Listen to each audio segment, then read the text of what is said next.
You've been tricked into believing that peace comes from fixing everything, your past, your future, your body, your mind.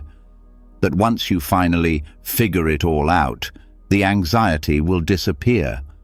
But if that were true, why do people who do everything right still feel tight in their chest, stuck in their head, and exhausted by their own thoughts? Why does sleep feel more like a battle than a refuge? The truth is, anxiety doesn't come from the world outside. It grows from the stories the mind keeps telling, the ones about what might happen, what should have happened, and what never seems to stop happening. But Buddhism offers something most advice doesn't: a way to let go, not by fixing the storm, but by stepping out of it. This isn't about becoming a monk or escaping your life. It's about finally learning how to stop running from your thoughts, your fears, and your endless need to control what can't be controlled. It's about melting the tension, not by force, but by understanding. The kind of understanding that comes when the noise dies down and the truth gets a chance to speak.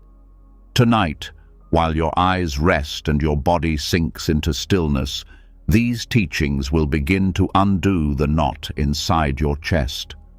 Thought by thought, breath by breath, the grip will loosen, the panic will soften, and a quiet confidence will begin to rise, a deep knowing that you don't have to chase peace anymore. You already have it. You just forgot how to feel it. This isn't just another sleep audio. This is the night everything changes. Are you ready? Let's begin. But before we go any further, let's go deeper. Because the problem isn't just anxiety. The real problem is why it's there. And more often than not, it's hiding beneath one dangerous habit almost no one questions: the obsession with knowing. The belief that safety comes from having all the answers. The constant pressure to be sure, to predict, to plan, to control. It sounds logical, but it's the very thing that keeps the mind locked in fear. This is where it begins to unravel. There's a silent kind of suffering that grows from needing certainty. It doesn't scream. It whispers through racing thoughts at 3 a.m., the kind that ask, "What if?" over and over until the body tenses and the breath shortens. The need to know what's next, to have a solid plan, to avoid any surprises. It doesn't create peace, it steals it. And Buddhism doesn't try to feed that need. It dissolves it. Because true calm doesn't come from answering every question. It comes from realizing that most of those questions never needed answers in the first place. The wisdom of not knowing isn't ignorance. It's a radical, grounded freedom. It's the moment you stop running through every possible outcome, stop trying to solve the future like a puzzle, and realize the only safe place has always been right here. Not in the next plan, not in the next explanation. Right here, right now. And Buddhism teaches this not as an abstract idea, but as a lived, embodied practice. Letting go of certainty isn't some spiritual poetry. It's the key to inner stillness. We've been taught that to feel safe, we need to predict. But prediction is just a guess dressed up as control. The truth? Life has never been under anyone's full control. Not yesterday, not now, not tomorrow. The weather shifts, people change, plans fall apart. Even the most carefully built lives are still touched by the unknown. And here's the twist. The more someone tries to control that chaos, the more anxious they become. Because deep down, the body knows it's a losing game. Buddhist wisdom turns that entire game upside down. It says, stop trying to win, stop needing to know, stop fighting the river and learn to float. Not knowing becomes power when it's embraced, not feared. When it's understood not as a flaw, but as the nature of all things. Impermanence isn't a threat, it's a relief. Because if everything changes, then even anxiety isn't permanent. Even fear isn't forever. There's nothing to cling to, and in that space, the mind finds air. Instead of chasing fixed answers, Buddhism teaches how to sit in the presence of the question, to feel the discomfort of uncertainty and not react. That space between not knowing and reacting is where real transformation happens. It's the space where anxiety starts to melt, not because it was solved, but because it was seen with new eyes. Think about how often certainty is used like armor. If I just know what they're thinking, if I just know how it ends, if I just know what to do. But every layer of that armor is heavy, and it never really protects. It just makes it harder to breathe. Letting go of that need doesn't make someone vulnerable, it makes them light. It makes them free. Zen teachers sometimes say, "Don't know mind is closest to truth."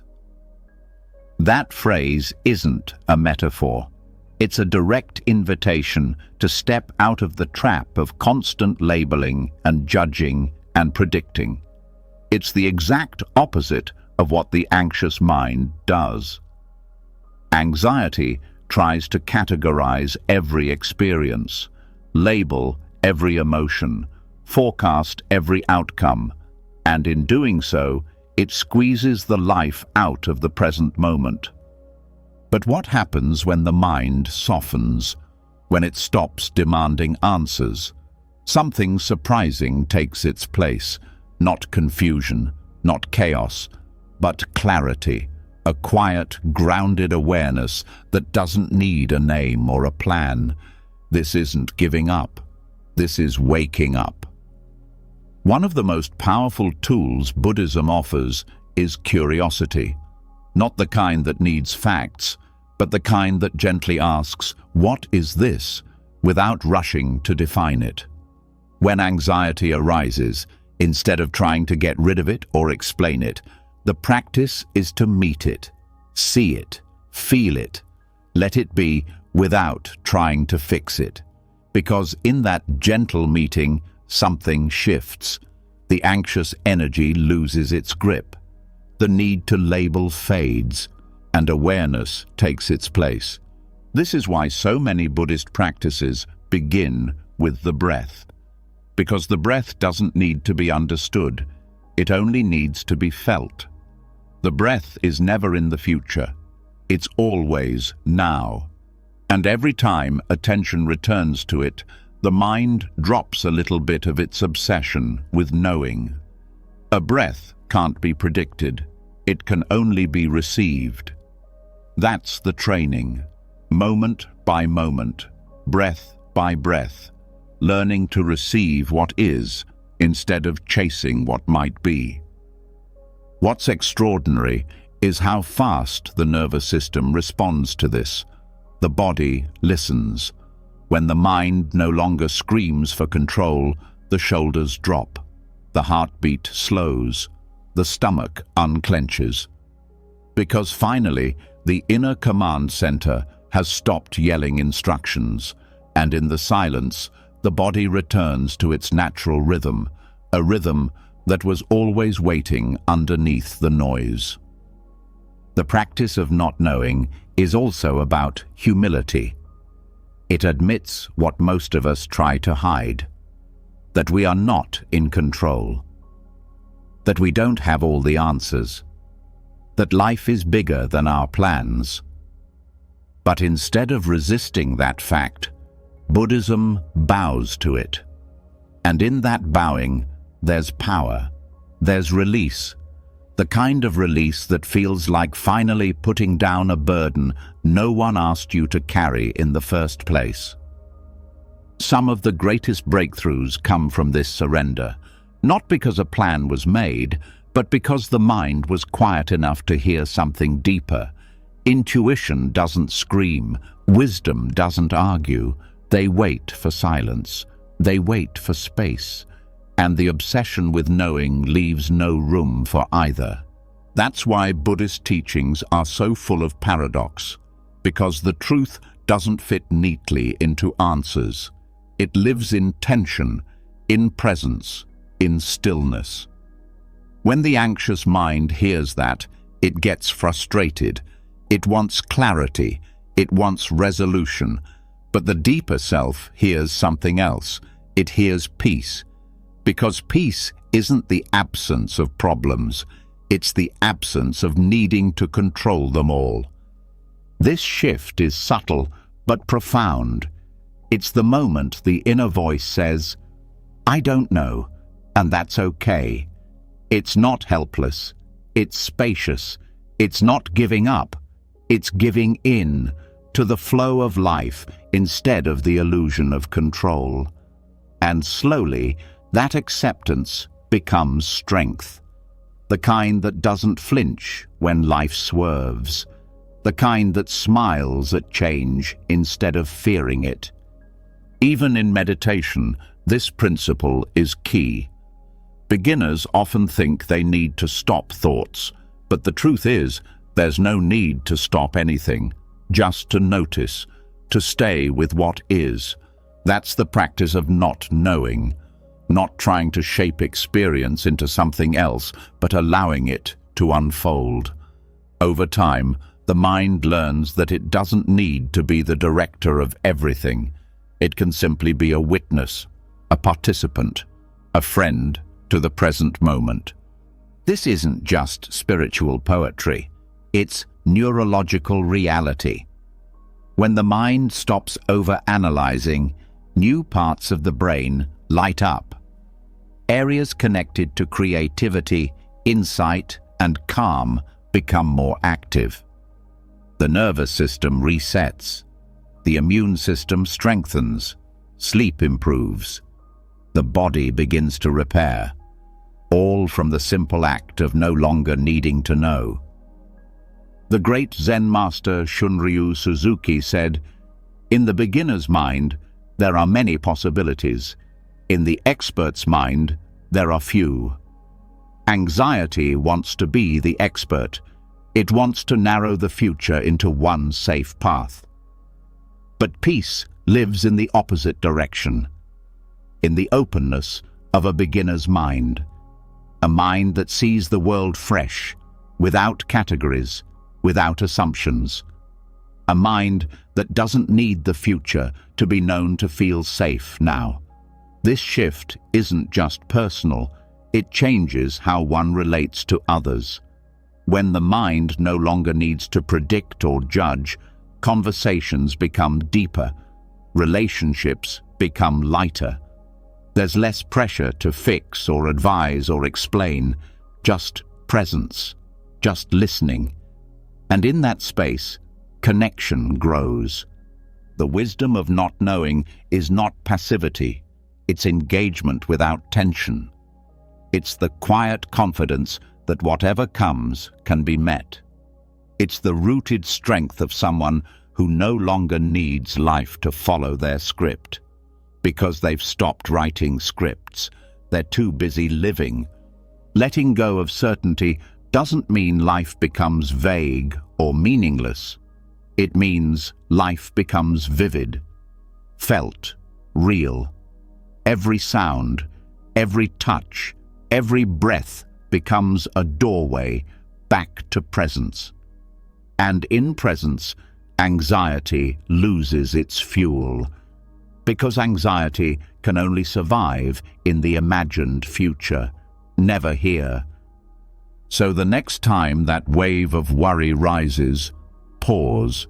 Don't fight it, don't follow it, just see it.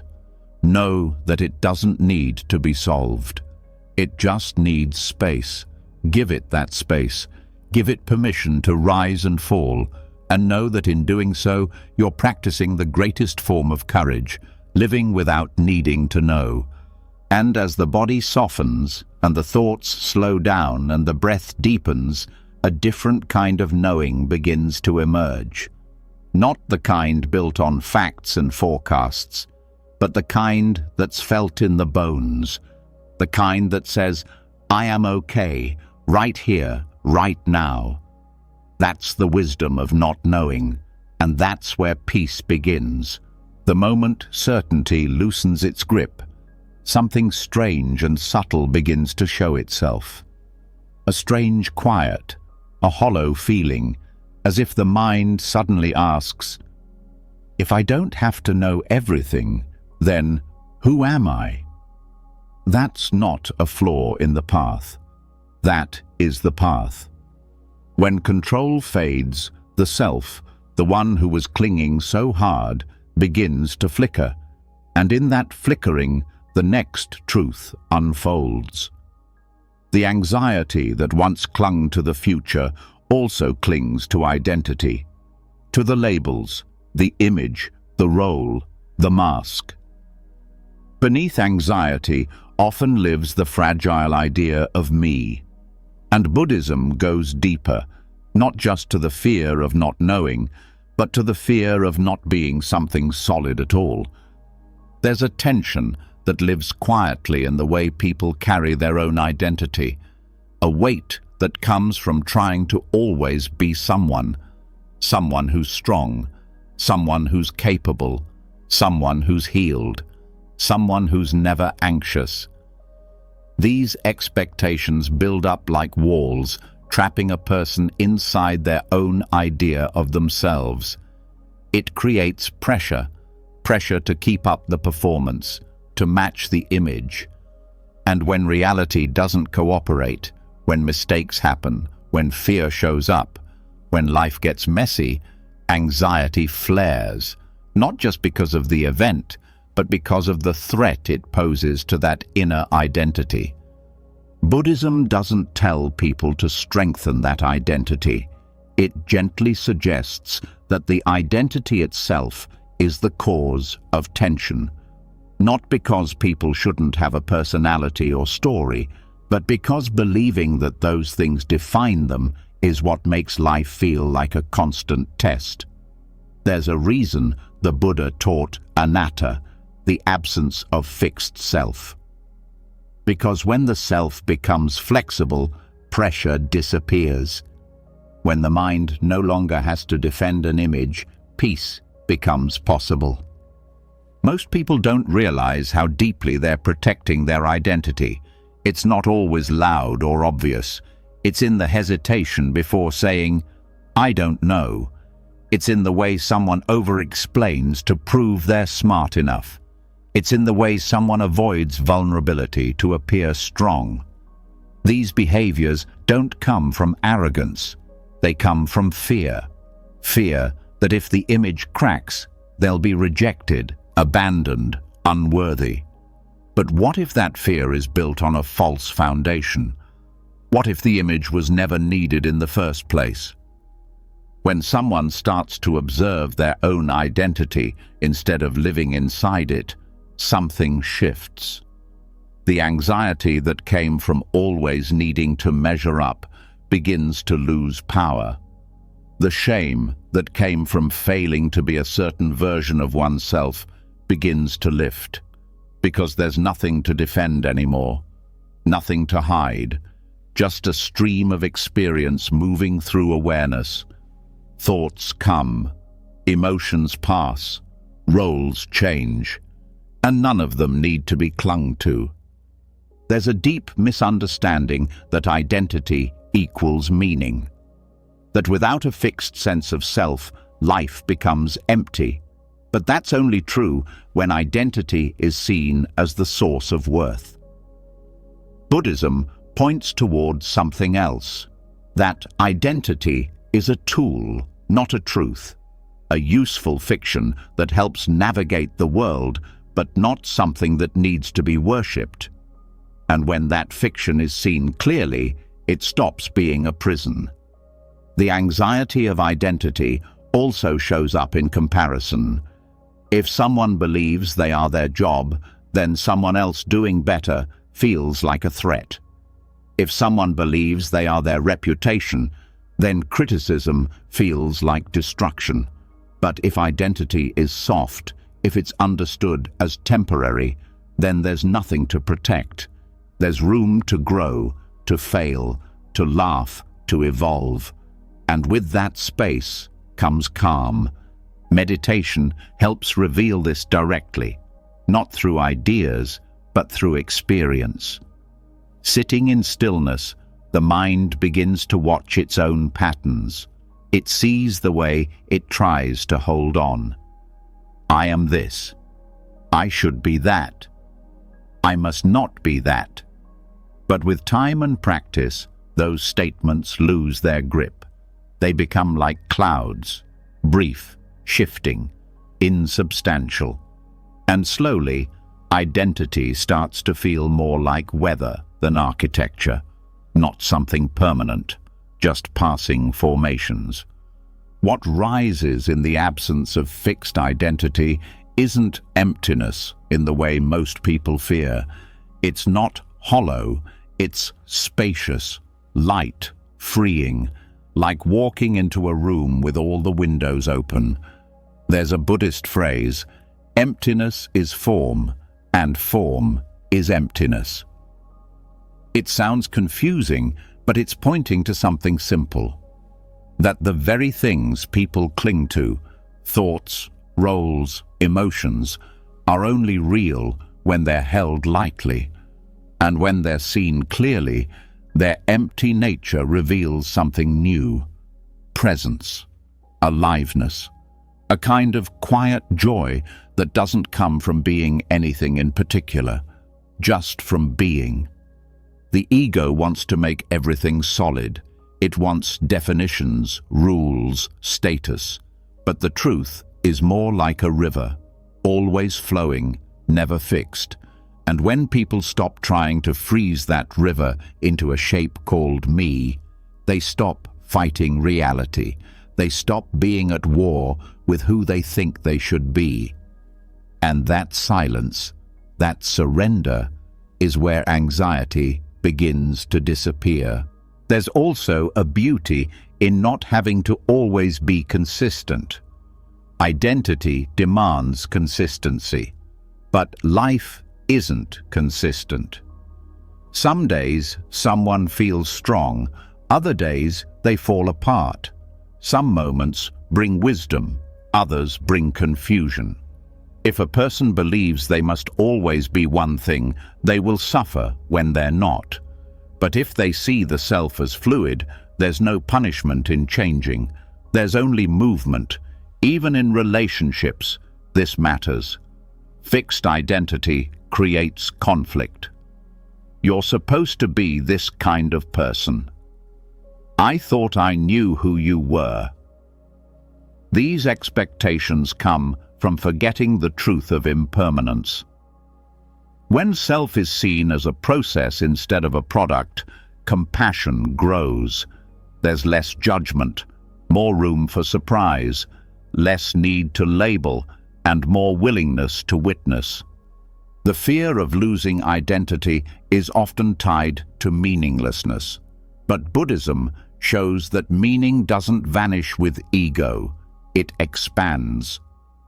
Without the pressure of being a certain someone, there's more space to connect, to serve, to love.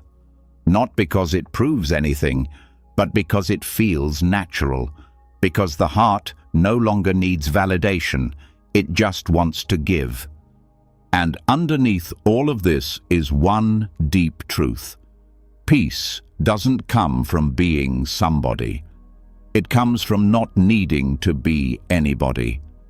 That doesn't mean giving up goals or passions. It means doing them without turning them into a measurement of worth. It means showing up to life as an open hand, not a clenched fist. In the end, the calm that comes from emptiness is not blankness. It's clarity. The kind that can laugh at its own seriousness. The kind that doesn't panic when plans fall apart. The kind that can hold sadness without collapse and joy without addiction, because there's no self to protect, just presence to return to. As thoughts drift, as the body begins to slow, let this understanding settle deep. The self is not a cage, it's a doorway, one that leads back to stillness every time you stop trying to define it. And in that stillness, anxiety dissolves, not because anything was fixed, but because the pressure to be fixed was finally released. When the weight of identity finally loosens, there's a moment of lightness. But right behind that space, something else tends to rise. Quieter, sneakier, harder to detect. A part of the mind that doesn't shout or cling, but watches, evaluates, judges. It's not trying to be cruel. It believes it's helping. It thinks it's keeping things together. But in truth, this constant internal monitoring, the observer that never stops watching, is one of the deepest roots of anxiety. And until that observer is seen clearly and gently released, peace will always feel just out of reach. There's a pressure that most people carry without even realizing it. It's the pressure of being watched by themselves. It's not just what others might think. It's the inner narrator that watches how you speak, how you move, how you feel, and instantly compares it to how you should be. It tracks your every word, questions your emotions, and whispers doubts the moment anything feels uncertain. This mental self-observer is not just exhausting, it's anxiety dressed in intelligence. It builds up over time, from school systems that reward performance over presence, from families that equate behavior with worth, from cultures that tell people to be polished, impressive, and mistake-free. Slowly, the mind learns to split. One part lives, the other part watches. And the more that second part grows, the more pressure builds. Because now, it's not just about being, it's about being seen, even when no one is around. That's the prison, being followed everywhere by your own commentary. Buddhism approaches this not by trying to destroy the inner observer, but by seeing it for what it is. A pattern, a habit, a survival tool that stayed long after it was needed. When mindfulness is misunderstood, it can even feed this pattern. People hear, "Watch your thoughts," and turn it into a performance. They try to meditate perfectly. They try to feel the right way. Even their silence becomes self-conscious. And suddenly, even spiritual practice becomes part of the inner checklist. But true mindfulness isn't more self-monitoring. It's less. It's noticing without analyzing, witnessing without correcting. It's not turning life into a test, but seeing it as unfolding experience. This difference is subtle, but it changes everything. Because when the inner observer softens, the nervous system begins to rest. The muscles unclench. The breath deepens. The constant background noise starts to fade. The habit of self-monitoring often hides behind perfectionism, a belief that if everything is controlled, anxiety will stop. But perfectionism is just fear wearing a mask. The fear of being wrong, the fear of being rejected, the fear of being seen as inadequate. And the observer tries to prevent that by catching every mistake before anyone else can. But in doing so, it replaces real life with constant mental rehearsal. This is why some people feel anxious even when nothing is wrong. because their inner environment is full of tiny threats. Did I say that right? Was that the right decision? What will they think? It's like being in a job interview all day long, even at home, and that tension doesn't leave the body just because the room is quiet. It leaves when the inner voice stops narrating everything like it's a courtroom transcript. One of the most effective practices in Buddhism to soften the inner observer is the use of open awareness. Instead of laser focus on one object, the mind is allowed to rest in a spacious noticing. Sounds come and go, thoughts pass like clouds, sensations arise and fade. There's no commentary, just experience, no labeling, just presence. And over time, the part of the mind that always checks begins to relax, because it realizes that it's not needed, that life doesn't need to be micromanaged to be lived well. There's also the practice of radical permission, allowing whatever is present to be exactly as it is, not because it's ideal, but because fighting it only feeds anxiety. When sadness shows up, let it stay. When awkwardness comes, let it be seen. When thoughts race, let them run without chasing them. This is how the inner observer loses fuel, because it feeds on resistance, on trying to fix, control, or perfect every moment. People often think letting go of the observer will lead to recklessness or loss of standards, but the opposite is true. Without constant self-monitoring, actions come from a deeper place, from intuition, from authenticity. The voice isn't rehearsed, it's real. The smile isn't measured, it's sincere. The presence isn't staged, it's true. This shift doesn't happen overnight, but it begins the moment the inner observer is seen clearly. Not as an enemy, but as an outdated habit, one that may have once served a purpose, but now only holds back peace. Gently, patiently, with kindness, that habit can be unlearned. Not through more rules or more performance, but through trust. Trust in the body, trust in the heart, trust that life knows how to live itself even without constant supervision.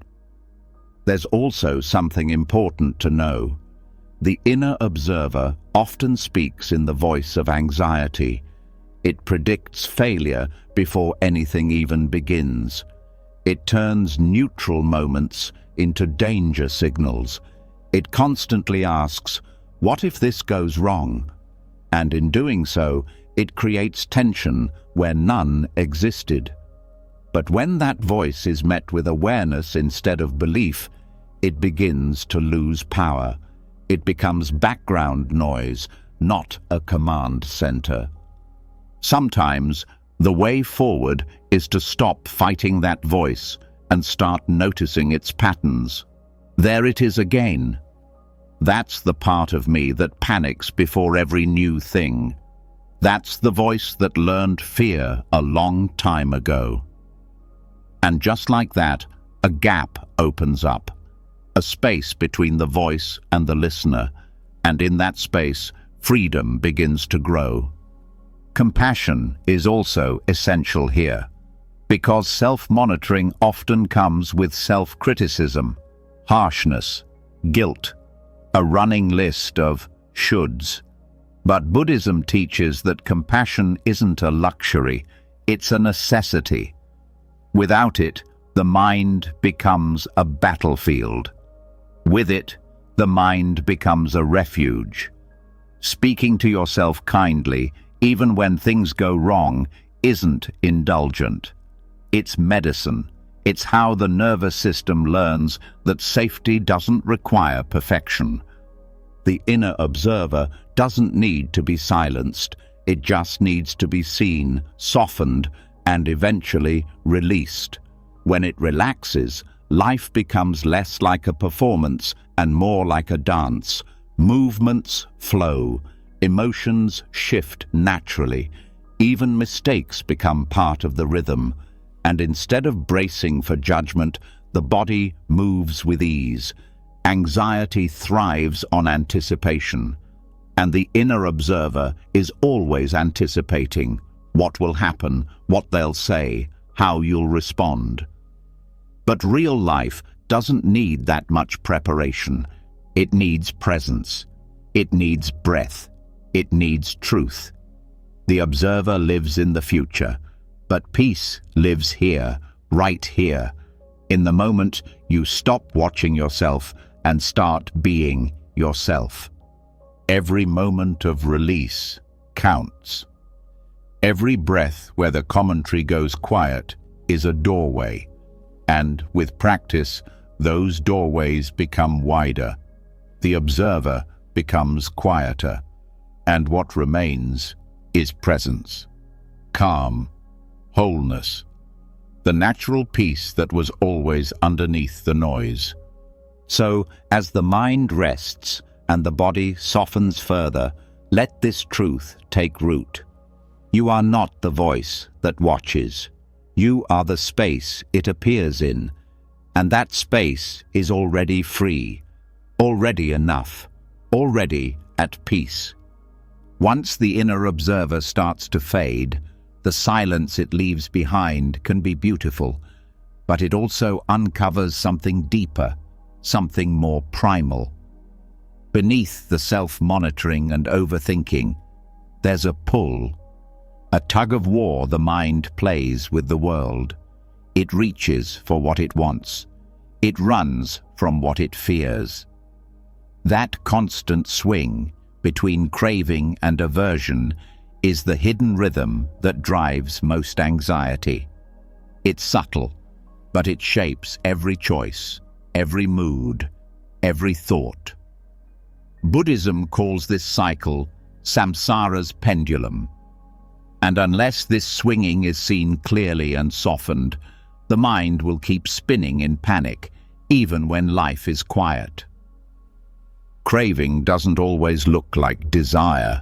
Sometimes it shows up as restlessness, as a hunger for relief, for certainty, for something to fix the unease. The anxious mind clings to fantasies of success, of safety, of being liked, believing that once those things are secured, peace will follow. But it never does, because the craving itself creates pressure, and every time the mind says, "I need this to feel okay," it also says, "Without it, I'm not okay." That dependency becomes a prison, a loop, a constant chase that never really ends. On the other side of the pendulum is aversion, the pushing away of discomfort, awkwardness, fear, and pain. This is the part of anxiety that makes the body tighten. That tells you to avoid the meeting, skip the phone call, suppress the feeling. It's not just about discomfort, it's the belief that discomfort must be removed immediately, that anything unpleasant is dangerous. And that belief feeds panic, because now it's not just pain, it's panic about pain. Together, craving and aversion form a loop. The mind chases one thing, flees from another, and calls that running life. But it's not life. It's reactivity. It's an endless back and forth that never allows rest. And because neither craving nor aversion can ever be fully satisfied, anxiety becomes the background hum of existence, a low-level alarm that never really turns off. Buddhist practice interrupts this loop, not by replacing craving with discipline or suppressing aversion with force, but by cultivating something else entirely: equanimity. The calm strength to meet both attraction and fear without being pulled. Equanimity isn't numbness, it's not indifference, it's clarity. It's the grounded, centered awareness that sees a thought arise and doesn't chase it. That feels a fear appear and doesn't flinch. That knows both the pleasure and the pain are temporary and doesn't build an identity around either one. Anxiety is often strongest when equanimity is weakest. When someone can't sit with the tension of "not yet," the craving takes over. When someone can't bear the discomfort of emotion, the avoidance grows louder. But equanimity teaches a different way: to stay, to soften, to allow, not as a strategy to escape, but as a way to dissolve the need for escape entirely. The pendulum isn't bad, it's natural. Pleasure comes and it feels good. Pain comes and it doesn't. But when the mind becomes attached to chasing one and rejecting the other, peace is impossible. It's not the experience that hurts, it's the grasping, it's the pushing, it's the refusal to be with what is. Craving says, "This isn't enough." Aversion says, "This is too much."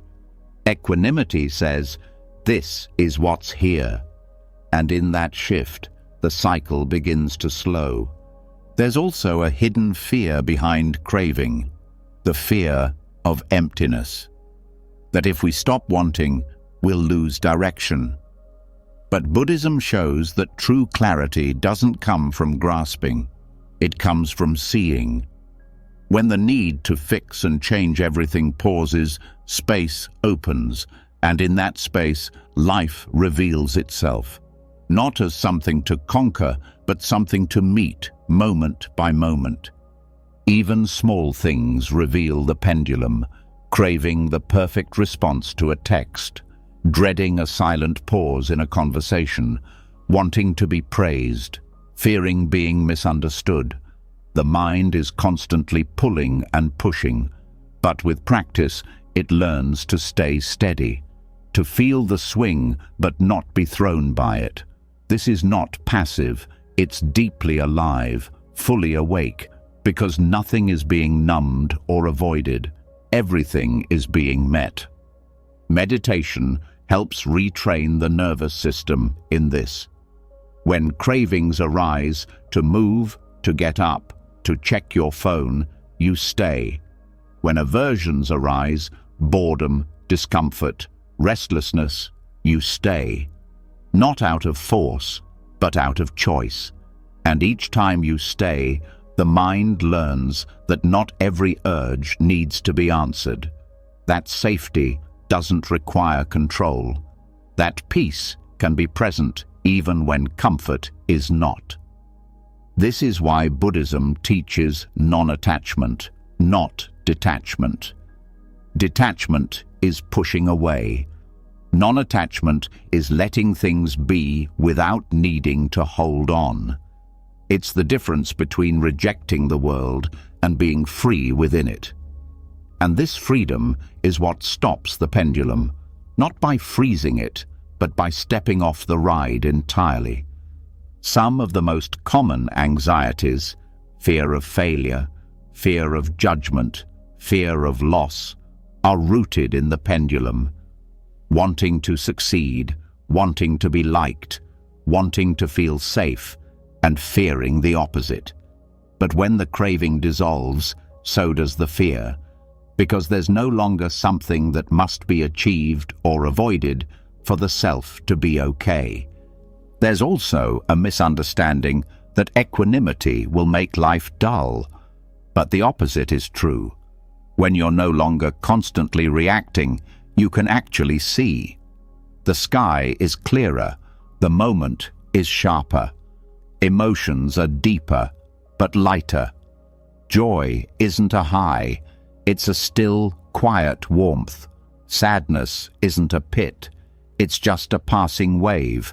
There's no longer a need to hold or fix, just to feel and move and return. In daily life, equanimity looks like patience during chaos, like silence in the face of pressure, like kindness when it's not easy. It doesn't mean feeling nothing. It means not being owned by what you feel. It means being able to experience without clinging, to love without needing, to hurt without collapsing. This doesn't happen through theory. It happens through training, moment by moment, breath by breath, choosing to pause instead of react, to notice the craving rising and not feed it, to notice the aversion flaring and not obey it. That pause is sacred. It's where the pendulum starts to slow, and over time, something profound begins to happen. The energy once wasted on chasing and resisting becomes available. The mind becomes clearer. The heart becomes more open. The body softens. Not because life is perfect, but because the fight is over. And in the absence of that fight, anxiety has nowhere to land. The pendulum still moves, but it no longer pulls. Cravings still come, but they don't command. Aversions still appear, but they don't control. The mind sees them, thanks them, and lets them pass, like wind through an open window. There's a deep, quiet power in not reacting. It's not weakness, it's wisdom. It's knowing that not every discomfort is a problem, that not every urge is worth following, that sometimes the greatest strength is found in staying still while everything moves around you. And now, as the next breath flows in and out, feel the space that's opened, not because the world changed, but because the grip on it softened. This is how anxiety ends, not with a bang, but with a breath, with the gentle unraveling of the need to chase and the need to run. As the swing between craving and aversion begins to slow, something unexpected is revealed. Even after the thoughts settle, even after the need to chase or run fades, a residue remains. It doesn't speak in words. It doesn't even form clear thoughts. It lives in the chest, in the shoulders, in the breath. It tightens the jaw without permission. It shortens the inhale before danger appears. It curls the body inward without any conscious choice. This is the echo of old experiences, the body's memory of fear. And until that memory is met and gently released, anxiety will always have a place to hide, even in silence. Many people believe their anxiety lives only in the mind. But the body tells a different story. A story of old moments still being replayed under the surface. Times when it wasn't safe to relax. Moments when the body had to armor itself to survive. These reactions become embedded, not because the person is broken, but because the nervous system learned something it never got the chance to unlearn. Over time, this conditioning becomes so familiar, it stops being noticed.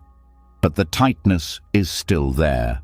The shallow breath, the clenching, the racing pulse, and it all whispers the same message: something is wrong. But what if nothing is wrong anymore? What if the moment of danger has passed, but the body hasn't realized it yet? This is where Buddhist insight meets somatic healing. Because Buddhism doesn't stop at calming the mind, it goes all the way into the body, into the breath, into the places where emotion hides in silence. And one of the most powerful tools for releasing that hidden anxiety is body scanning meditation. Body scanning is not about fixing posture or relaxing muscles by force. It's about presence, awareness, noticing without judgment, meeting the body exactly as it is and letting it speak in its own way. The process is simple, but what it reveals is profound. moving attention slowly through each part of the body, not to change it, but to feel it, to sense what it's holding, to let awareness melt into every corner the mind usually ignores. This kind of attention is not mechanical. It's soft, gentle. It doesn't analyze or explain. It just feels. And in that feeling, tension starts to release, not because it was commanded to, but because it was finally heard. The body doesn't need to be pushed. It needs to be seen. And when awareness meets sensation with patience, the nervous system learns it's safe to let go. Trauma doesn't always come from dramatic events. It can come from years of small moments where someone felt unseen, unsafe, or unprotected. These moments accumulate, and the body stores them like layers of armor. Shoulders lift to guard against criticism. The belly tightens to brace against uncertainty. The throat constricts to hold back words that were never allowed. And over time, these patterns become chronic, normal, invisible. But they're not permanent. They're only waiting to be felt. Buddhism doesn't treat the body as separate from the mind. It sees them as one expression of awareness. So, healing must include both. Thoughts may calm with meditation, but until the body is included, the work is unfinished. That's why Buddhist practice often includes mindful movement, walking meditation, and posture awareness, not as exercises, but as doorways. Every step, every breath, every sensation is a chance to reconnect, to feel what's been forgotten. Releasing stored anxiety in the body is not about perfection. It's not about reaching a state of complete relaxation and staying there. It's about relationship, meeting the body like an old friend who's been carrying too much for too long, asking it, without force, "What are you holding? What can be let go now? What has already passed?" Sometimes the most healing thing is to feel discomfort fully, not to solve it, not to numb it, just to stay present with it. This presence teaches the body that it no longer needs to be in defense mode, that it doesn't have to contract to be safe, that rest is not a weakness, but a birthright. The breath is one of the most powerful tools in this work, not by controlling it, but by feeling it, letting it guide the scan, noticing where it flows easily and where it gets caught. These stuck places are not problems, they're messages. The body doesn't lie. It remembers what the mind has forgotten. But with each breath that moves deeper, each exhale that softens resistance, that memory begins to shift. The story begins to change. Equanimity, explored earlier, becomes even more important here. Because sometimes what arises during a body scan is uncomfortable. Tightness, heat, sadness, a trembling. But equanimity allows it to be there without panic, without labeling it as wrong. This non-reactive awareness is what allows true healing, not suppressing, not fixing, just staying, just being with. Over time, this builds trust. The body starts to trust awareness. It starts to feel safe in presence. And when that trust grows, the old patterns begin to unravel on their own. The shoulders drop, the belly softens, the breath deepens, and all without force. Because healing is not about control, it's about safety. And safety is born through kindness. Kindness toward the body is radical, especially in a culture that teaches control, discipline, and appearance over inner reality. But Buddhism invites a different approach, one that values stillness over performance, one that bows to sensation rather than trying to dominate it. This bowing is not submission, it's wisdom. It says, I trust the intelligence of this body, and that trust dissolves fear. Some people wonder why anxiety lingers even after therapy, medication, or mindset shifts. Often, it's because the body wasn't included in the healing. The tension stayed. The breath stayed shallow. The nervous system stayed in high alert. And no amount of thinking can undo what the body hasn't released. That's why this work matters. Because peace is not just a mental state. It's physical. It's cellular. It's breath-based. It lives in the posture, the pace, the silence. There is no right way to do this. Some people scan from head to toe. Others start with the hands, the feet, the belly. It doesn't matter where you begin. What matters is that you begin, that you feel, that you pause long enough to let the body speak. And when it speaks, you don't interrupt. You listen, you stay, you breathe. This practice also builds resilience. The more often you meet discomfort without running, the more your system learns to stay regulated. You become less reactive, less tense in the face of uncertainty, more open to the full range of experience. And anxiety begins to fade, not because you fought it, but because you no longer feared it. There will be days when tension returns, when the body tightens for no clear reason. That's not failure, that's memory. And memory doesn't need to be erased to be released. It needs to be held, like a child, gently, with patience, with care. The great teachers of Buddhism knew this, that real freedom doesn't live in grand ideas. It lives in the small moments when you feel your feet on the ground, your breath in your belly, your heart beating in your chest. And you know, without thinking, that you are safe right now. And that's what this is about. Not escaping, not transcending, but returning again and again to the body, to the breath, to the place where anxiety begins and ends. So, let the next breath come with ease. Let the body soften. Not because it was ordered to, but because it's finally allowed. This is how peace grows. This is how panic fades. Not by force, but by presence. As the body begins to release the weight it's held for years, something new is uncovered. A softer, quieter current that runs beneath muscle, beneath thought, beneath posture. It isn't sharp like trauma. It doesn't feel like a wave. It feels like a loop, tight, circular, repetitive. It's not the original fear. It's the reaction to the fear. The moment anxiety shows up and the mind says, "Oh no, not this again."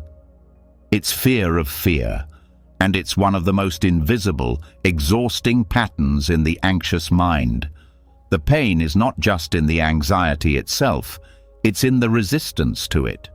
That second response, the second dart, is what turns a simple discomfort into full-blown panic.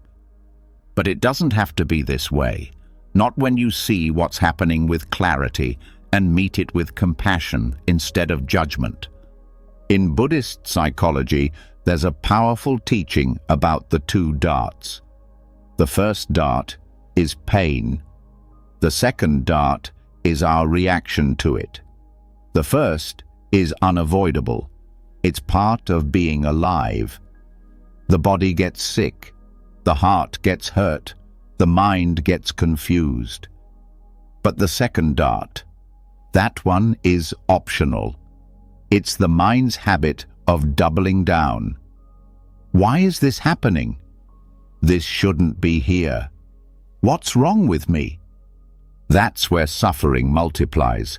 That's where anxiety turns from a passing storm into a constant inner war. The fear of fear shows up in so many subtle ways. It's the tightening when a small worry appears, followed by the rush of trying to make it go away. It's the frustration when calm doesn't arrive fast enough. It's the shame that bubbles up after a panic attack, as if the emotion itself was a failure. But none of that is about the original fear. It's all second dart. It's the story layered on top of the sensation, and it's that story that keeps the nervous system stuck in alarm. Breaking this cycle begins with recognition, seeing the second dart for what it is, not the enemy, but a learned reaction, a habit the mind picked up to try to stay safe. Most people were never taught how to be with fear. They were taught to avoid it, suppress it, or distract from it. So, when it arises, the mind scrambles. It looks for a fix. It labels the fear as a threat, and the body responds as if danger just increased, when in reality, nothing new happened. The panic came from the reaction, not the original feeling. Mindful witnessing is the first step toward unraveling this. It means pausing when anxiety arises and noticing not just the fear, but the response to the fear. The thoughts, the urgency, the tension. And instead of believing them, you just see them. You don't try to change the feeling, you change your relationship with it. You become the one who watches, not the one who fights. And in that shift, the energy starts to move differently. The spiral begins to break. Compassion is essential here. Because the second dart often comes with self-blame, a quiet voice that says, "You should be over this by now. Why can't you just relax?" But those thoughts only feed the fear. They add more weight, more pressure. And healing never comes from pressure. It comes from space, from warmth, from the kind of inner kindness that says, "It's okay that you're scared. You're allowed to feel this." That simple permission begins to undo the panic. The mind fears fear because it believes it will last forever. That once anxiety starts, it won't stop. That it will take over, ruin everything, spin out of control. But that belief isn't true. It's just unexamined. When you sit with fear without adding resistance, you discover something surprising. Fear rises, peaks, and fades, just like every other emotion. It doesn't need to be fixed. It just needs to be allowed. And the more often you allow it, the less power it has. This is why meditation is such a powerful teacher. Because in stillness, fear is easier to see. And when it arises, you don't run. You stay. You breathe. You watch. And slowly, the second dart loses its edge. The thought, "This is bad," is replaced with, "This is here." The panic shifts into presence, and presence doesn't panic. There's a physical layer to this too. Fear of fear tightens the breath. It narrows the eyes. It hunches the shoulders. But when you notice that and soften, the body sends a different signal to the brain. We're not in danger. The nervous system begins to calm, not because you forced it to, but because you stopped feeding the fire. You let the flames burn out naturally. Over time, this becomes a new habit. The first dart may still come, an old memory, a racing thought, a flicker of panic, but the second dart doesn't follow. Or if it does, it fades quickly. And suddenly, you're not afraid of fear anymore. You don't need to run from it. You don't even need to fix it. You just know how to meet it, and that knowing is power. This kind of healing isn't flashy. It doesn't look dramatic. It happens in the quiet moments, in the space between the thought and the reaction, in the breath between tension and surrender. And each time you choose awareness over resistance, compassion over criticism, you rewire the mind. You teach it that fear is not the enemy, it's just another visitor. And like every visitor, it leaves when it's no longer entertained. There's also a shift in language that helps, moving from "I am anxious" to "anxiety is here." That small change creates space. It separates the feeling from your identity. You are not your fear. You are not your panic. You are the awareness that holds all of it. And that awareness is unshaken. This is what Buddhism points to again and again, the nature of mind as a spacious field. Emotions arise within it, but they are not it. They pass through like weather, and fear, when met with equanimity, has nowhere to land. It becomes just another part of the landscape, not a storm, just wind. It's important to say this clearly. Fear of fear is not weakness. It's conditioning. It's what happens when people are never taught how to sit with their own discomfort. But you are learning now. You're building the capacity to meet fear with something stronger than resistance. You're learning to meet it with presence. And presence doesn't ask questions like, "Why is this happening?" It asks, "Can I stay? Can I feel this? Can I soften right here?" And even if the answer is no at first, the asking itself is a door, a new path, a shift away from panic and toward peace. Fear will still visit, but it won't stay as long. It won't speak as loudly. It won't run the show, because now it's being met by someone new, someone calmer, kinder, and more awake. So let the next breath be full. Let it move through your chest without needing to change it. Let fear be here if it needs to be. And know that it's not a failure. It's just a flicker of human experience passing through an infinite sky.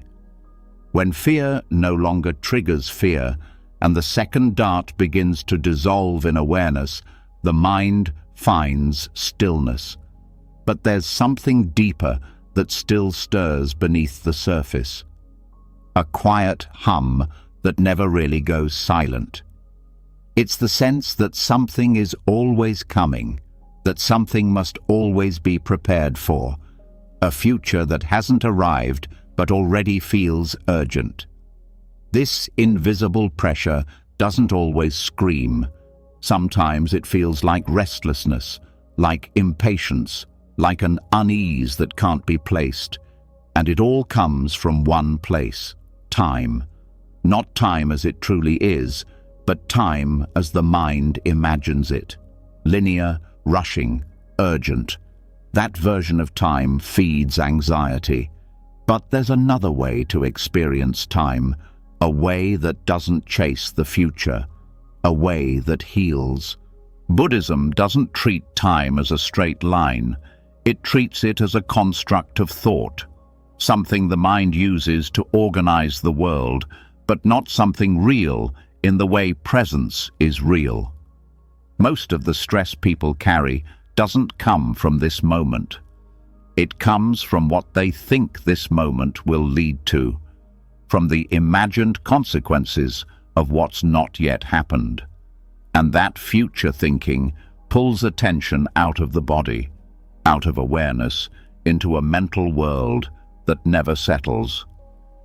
Meditation cuts through this illusion by bringing attention back to what doesn't move, this breath, this sensation, this stillness.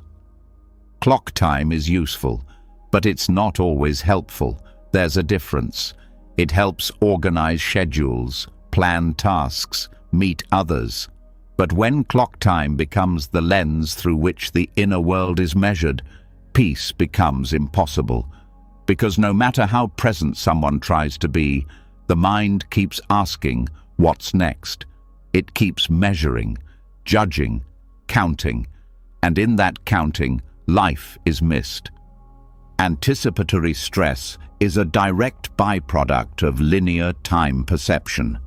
The idea that something in the future could go wrong, that one must be ready, that now is only useful if it's building toward later. But the truth is, now is already complete. It doesn't need to prove itself by becoming something else. Meditation teaches the body and mind to rest in that, to feel the fullness of a moment that doesn't lead anywhere. That simply is. There's a moment in deep meditation when the usual sense of time fades. The body is still, the mind is quiet, and the question, how long have I been here, disappears. Not because the clock stopped, but because attention is no longer trapped in the idea of minutes and hours. This is what non-linear time feels like, not an abstract theory, but a felt experience, a sense of timelessness. Not infinite time, but freedom from needing time to do anything. This state doesn't require years of retreat. It begins in small moments, pauses, gaps in thought, the silence between words, the stillness between breaths.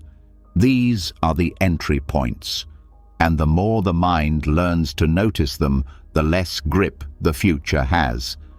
Because what feels so urgent is often not the event itself, but the projection around it. What if becomes a loop that never resolves. But when time stops mattering, the loop has nowhere to go. It unravels. Non-linear perception also frees people from the need to rush. Anxiety thrives on speed, on urgency, on the belief that one is always behind. But Buddhist teachings don't rush, they unfold. Like breath, like nature, like seasons. Each moment opens into the next without force, without needing to get somewhere. And in that pace, peace grows. One of the most powerful realizations is that the future does not exist in any real sense. It's always imagined, always a construction. And when that construction is seen through, what remains is now.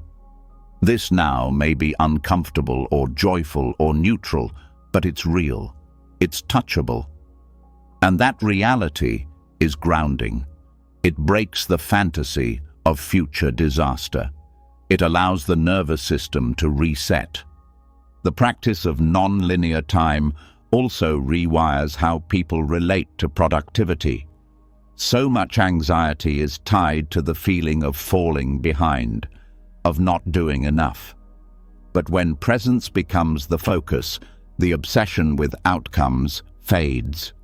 Tasks are done with attention, not tension. Conversations happen with care, not calculation. The moment becomes the goal, not just the path to a goal. There's also healing in letting go of deadlines inside the heart. Emotional healing doesn't follow a clock. Growth doesn't follow a calendar. And trying to force them to move faster only creates more stress. Buddhist wisdom invites a deeper trust that what needs to unfold will in its own time. That awareness is not late, that the body knows its rhythm. Time also becomes distorted during anxiety. A single minute of panic can feel like an hour. A peaceful hour can pass in what feels like seconds. This shows how subjective time really is. The mind controls the experience of time, not the clock. So when the mind settles, time becomes soft, spacious. And when time is spacious, anxiety has no tight corners to press against. Letting go of clock time doesn't mean ignoring responsibilities. It means no longer measuring life's worth by how fast things are achieved. It means recognizing that presence is not a delay, it's the destination. That joy doesn't live in the future, it lives in awareness, right here, right now. There are also practical ways to step out of linear time. Mindful walking without tracking steps or distance. Eating slowly without looking at the clock. Turning off notifications that divide attention into fragments. Creating moments each day with no goal except to be. These are not luxuries. They are medicine for a mind addicted to motion. In monastic life, this way of living is embedded into everything. Bells ring, not to announce tasks, but to return people to now. Meals are eaten in silence so that eating becomes meditation. Chores are done with full attention, not as obstacles to the next thing. This isn't just tradition, it's training. Training the mind to leave time behind, not forever, but often enough to remember what freedom feels like. And in modern life, that same training is still possible. It begins with one breath, not timed, not counted, just felt, fully, and then another, and then another. Each one dissolving the illusion that something else must happen, that something else will complete you, nothing else is coming, and that's not a threat, it's a gift. The more the mind returns to presence, the more life reveals its depth. A single moment contains more than 1,000 plans, the sound of wind, the rhythm of a heartbeat, the softness in someone's eyes. None of these are found in the future. They're found in this open, untimed moment. And when the mind lands here, anxiety has no hook, because there's nothing missing, nothing to chase, nothing to lose. This is what it means to leave clock time, not as escape, but as arrival. Arriving fully into this breath, this body, this now. And the more deeply you arrive, the more deeply you heal. Because the future cannot be healed. Only now can.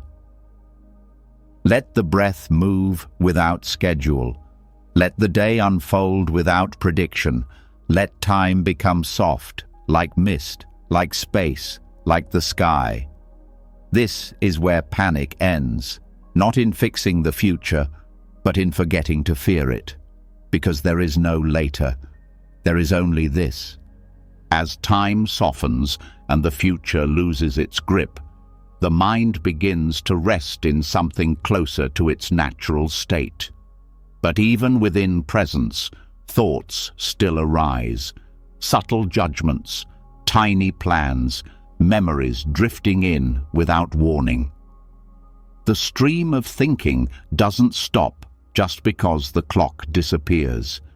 And this is where the next layer of insight emerges.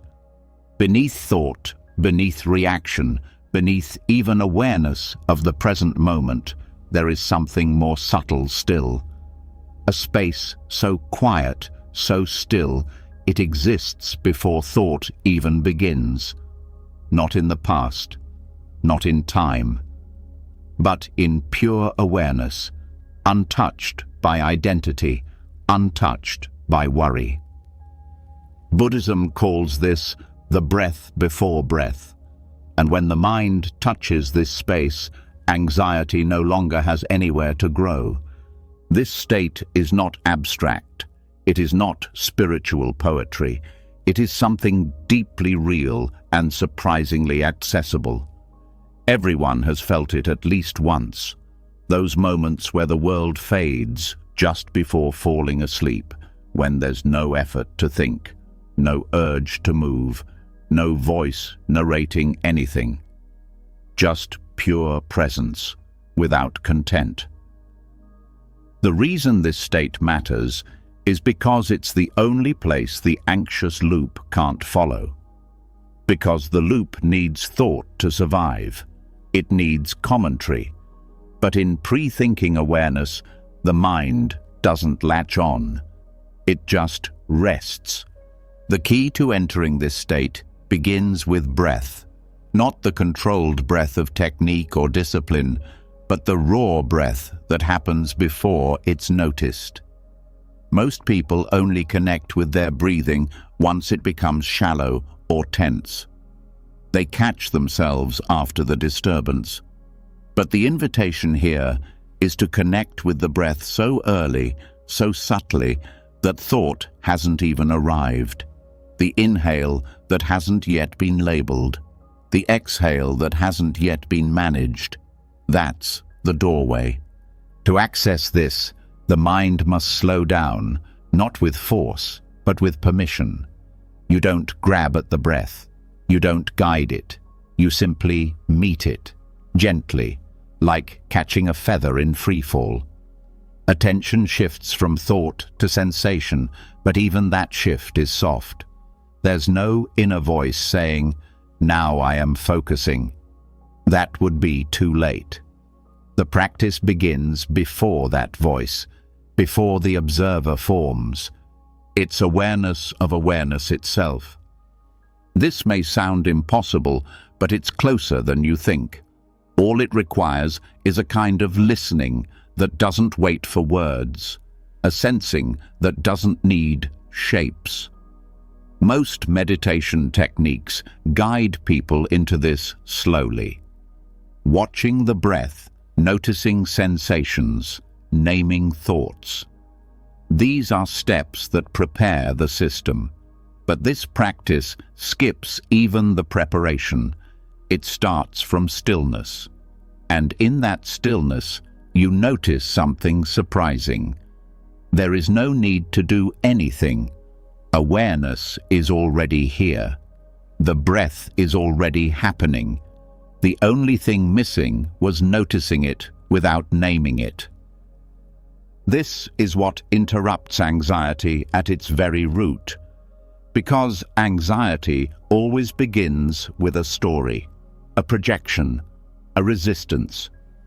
But in pre-thinking awareness, there are no stories, no projections, just openness.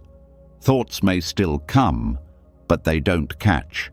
They float by, they dissolve.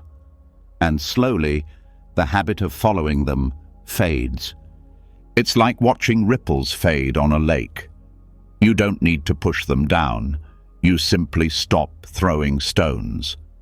That's what the breath before breath teaches. That the mind doesn't need to be controlled. It just needs to be left alone. And in that allowing, peace emerges not as a goal, but as the natural state of being. This space also reveals something powerful about identity, because before thought, there is no self, no role, no past, no problem to solve, just presence. And when someone lives from that presence, even for a few moments, everything shifts. Decisions become simpler, emotions become less sticky, relationships become less reactive, because the inner anchor no longer depends on control. It depends on connection, connection to what is always already here. In daily life, this awareness can be accessed in micro moments. Just before speaking, just before reacting, just before checking your phone. These are the spaces where anxiety usually enters, when attention slips forward into prediction. But if instead awareness drops backward into the breath, into the sensation of simply existing, the loop is interrupted. Not violently, not with effort, just softly, like a curtain opening to reveal light. One way to practice this is to sit in silence with no goal, no breath count, no mantra, just a simple intention to notice the first breath, not the second, not the 10th, the first one, the one that rises before the mind catches it. You won't always find it. But the act of looking shifts something. It rewires the nervous system away from problem solving and into presence. It trains attention to live before the storm. This practice also shifts how you relate to time.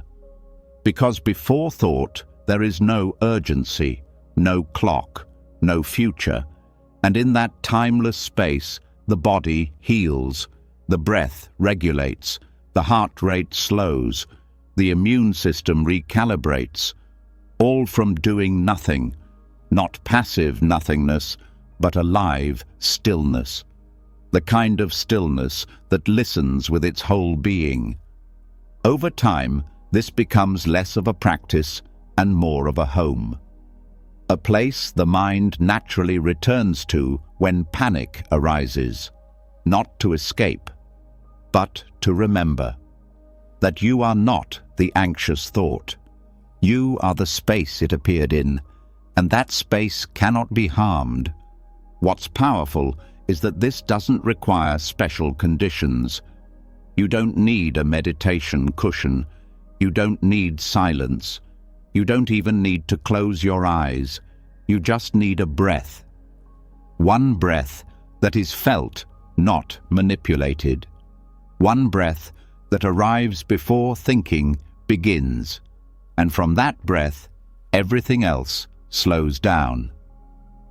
There's also a sense of intimacy that comes with this. You are meeting yourself before the mask, before the role, before the nervousness. You are meeting the you that existed before anxiety had a name, before fear became a habit. This meeting is not dramatic, it's quiet, but it changes everything. Because once you know that this space exists, you are never fully caught again. Even in the middle of chaos, you remember. There's something behind this, something deeper than the noise. In Buddhist language, this is sometimes called original mind or beginner's mind. But labels don't matter. What matters is the experience. That soft landing in awareness that asks nothing and gives everything. The freedom of not needing to improve or analyze or defend. Just to be. And that being becomes the foundation, the new default. So when thoughts rush in, they are met with space. When fear starts to climb, it is met with stillness. Not resistance, just awareness that is rooted in something older than fear, something more trustworthy than thought. This doesn't mean you won't feel anxiety again. It means you'll see it for what it is, a movement, not a message, a ripple, not a truth, and that seeing sets you free.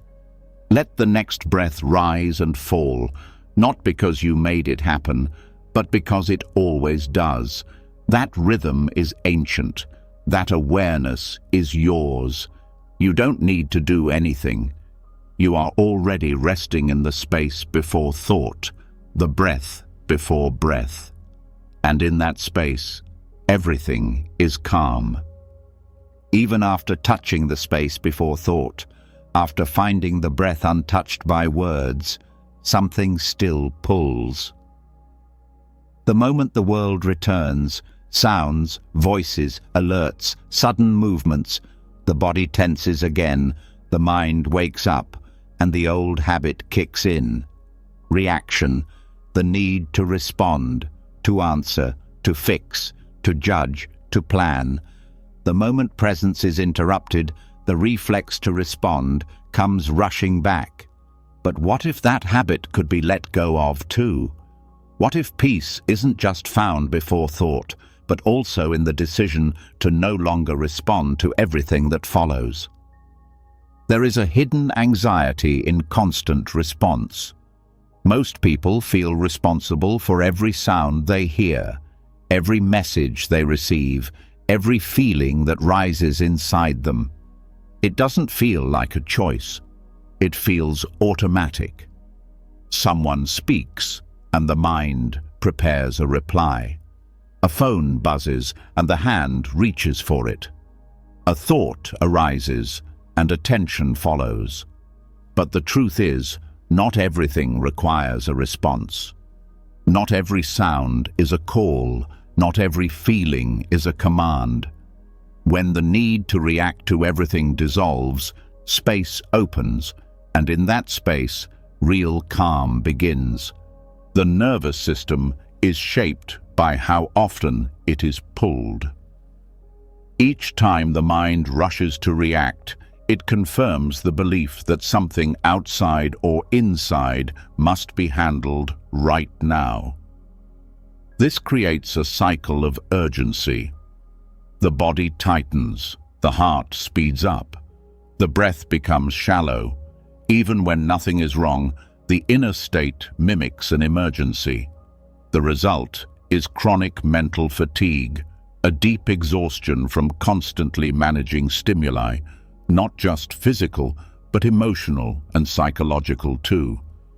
Buddhism teaches renunciation, not as punishment or sacrifice, but as clarity.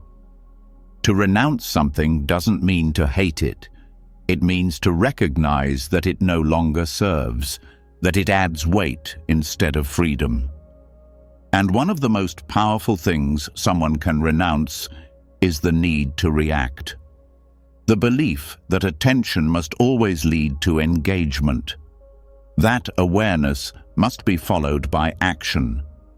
This belief isn't natural, it's trained, but it can be untrained. And in its place comes silence. Silence is not the absence of sound, it's the absence of compulsion. The space where something is heard or felt and no response is needed. This kind of silence is internal. It doesn't depend on the environment.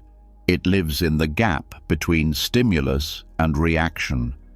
And the more often someone rests there, the more stable their peace becomes. Meditation is the training ground for this. You hear a sound and you let it pass. You feel an itch and you don't move. A thought appears and you watch it leave. Over and over, the mind learns. This too can pass. This too does not require me. This isn't numbness. It's mastery. It's the ability to choose when and how to engage instead of being pulled automatically. In daily life, this becomes even more powerful. Not reacting to every opinion, not answering every emotional tug, not rushing to fill every silence. This doesn't mean being cold or distant. It means being centered. Knowing when response is needed and when stillness is wiser. This discernment is what breaks the loop of mental overload. So much anxiety is rooted in over-engagement, always being on, always absorbing, always adjusting. But the truth is, not everything belongs to you. Not every thought is yours to fix. Not every conversation is yours to complete. Not every discomfort is yours to soothe. When that truth settles in, the mind exhales, the shoulders drop, and presence deepens. There's also a false sense of identity tied to reaction. Many people believe they are their reactions, their quickness, their helpfulness, their opinions. So letting go of reaction feels like disappearing, like not existing. But Buddhism teaches that identity built on reaction is unstable because it depends on circumstances, on conflict, on activity. True self is deeper. It's found not in how you respond, but in who you are when you don't need to respond. And this reveals another insight, that you don't owe every moment a response. You don't have to pick up every phone ringing in your mind. Some thoughts can be left unanswered. Some feelings can fade without being solved. Some problems don't need you to carry them. This is the wisdom of non-engagement. Not as avoidance, but as clarity. Letting go of the response reflex also restores energy. Each unneeded response is a leak. And when that leak is sealed, the body feels lighter. The mind feels sharper. Creativity returns. Joy returns. Not because you added anything, but because you stopped giving energy to what doesn't matter. This is especially important in a world filled with noise. Social media, news, constant updates. The modern mind is flooded with stimulation, and every piece of it says the same thing: react to me. But not reacting is power. Scrolling past without judgment, hearing without replying, witnessing without absorbing. These are not passive acts. They are acts of strength. Stillness also allows for true response when it's actually needed, because when you're not reacting to everything, you can respond more clearly to what really matters. You have space, you have energy, you have clarity, and that clarity leads to wiser action, not just more action. One way to practice this is to create deliberate pauses. Before speaking, before checking something, before solving. Just one breath. One moment where you ask, does this need me? Often the answer is no. Often what you thought needed response dissolves when left alone. There's also a shift in responsibility. Many people carry the hidden belief that they must fix everything they notice, that noticing equals obligation. But this is a trap. Noticing does not require fixing. Awareness is enough. And when the mind learns that, it stops turning everything into a task. Renunciation of reaction also reveals peace as a background state. When you stop reacting, what's left is not emptiness, it's contentment, a quiet joy, a soft strength. Because the mind isn't being pulled, the emotions aren't being stirred, you are not spinning, you are resting in your own center. This practice doesn't require perfection. There will still be moments when you react out of habit. That's okay. Each time you notice it, you're already halfway back to presence. The point is not to never respond, but to choose your responses wisely, to stop letting the world decide how you feel and act, to reclaim your own rhythm. Renunciation also brings with it a deep kind of freedom. Not reacting means you are no longer bound to the behavior of others. You are no longer a puppet pulled by emotions, events, or expectations. You are rooted, not in resistance, but in stillness. And that stillness makes space for real insight, real compassion, and real peace. Let the world turn, let the thoughts rise, let the feelings pass. You are not required to attend to all of it. You are not the manager of the universe. You are a witness, and in witnessing without reacting, you dissolve the chaos. This is the peace that doesn't fade, the kind that stays even when life is loud, the kind that doesn't depend on silence outside, because it's rooted in silence within. You found it not by striving, but by not answering every knock at the door. Once the habit of reaction begins to fall away, a deeper truth reveals itself.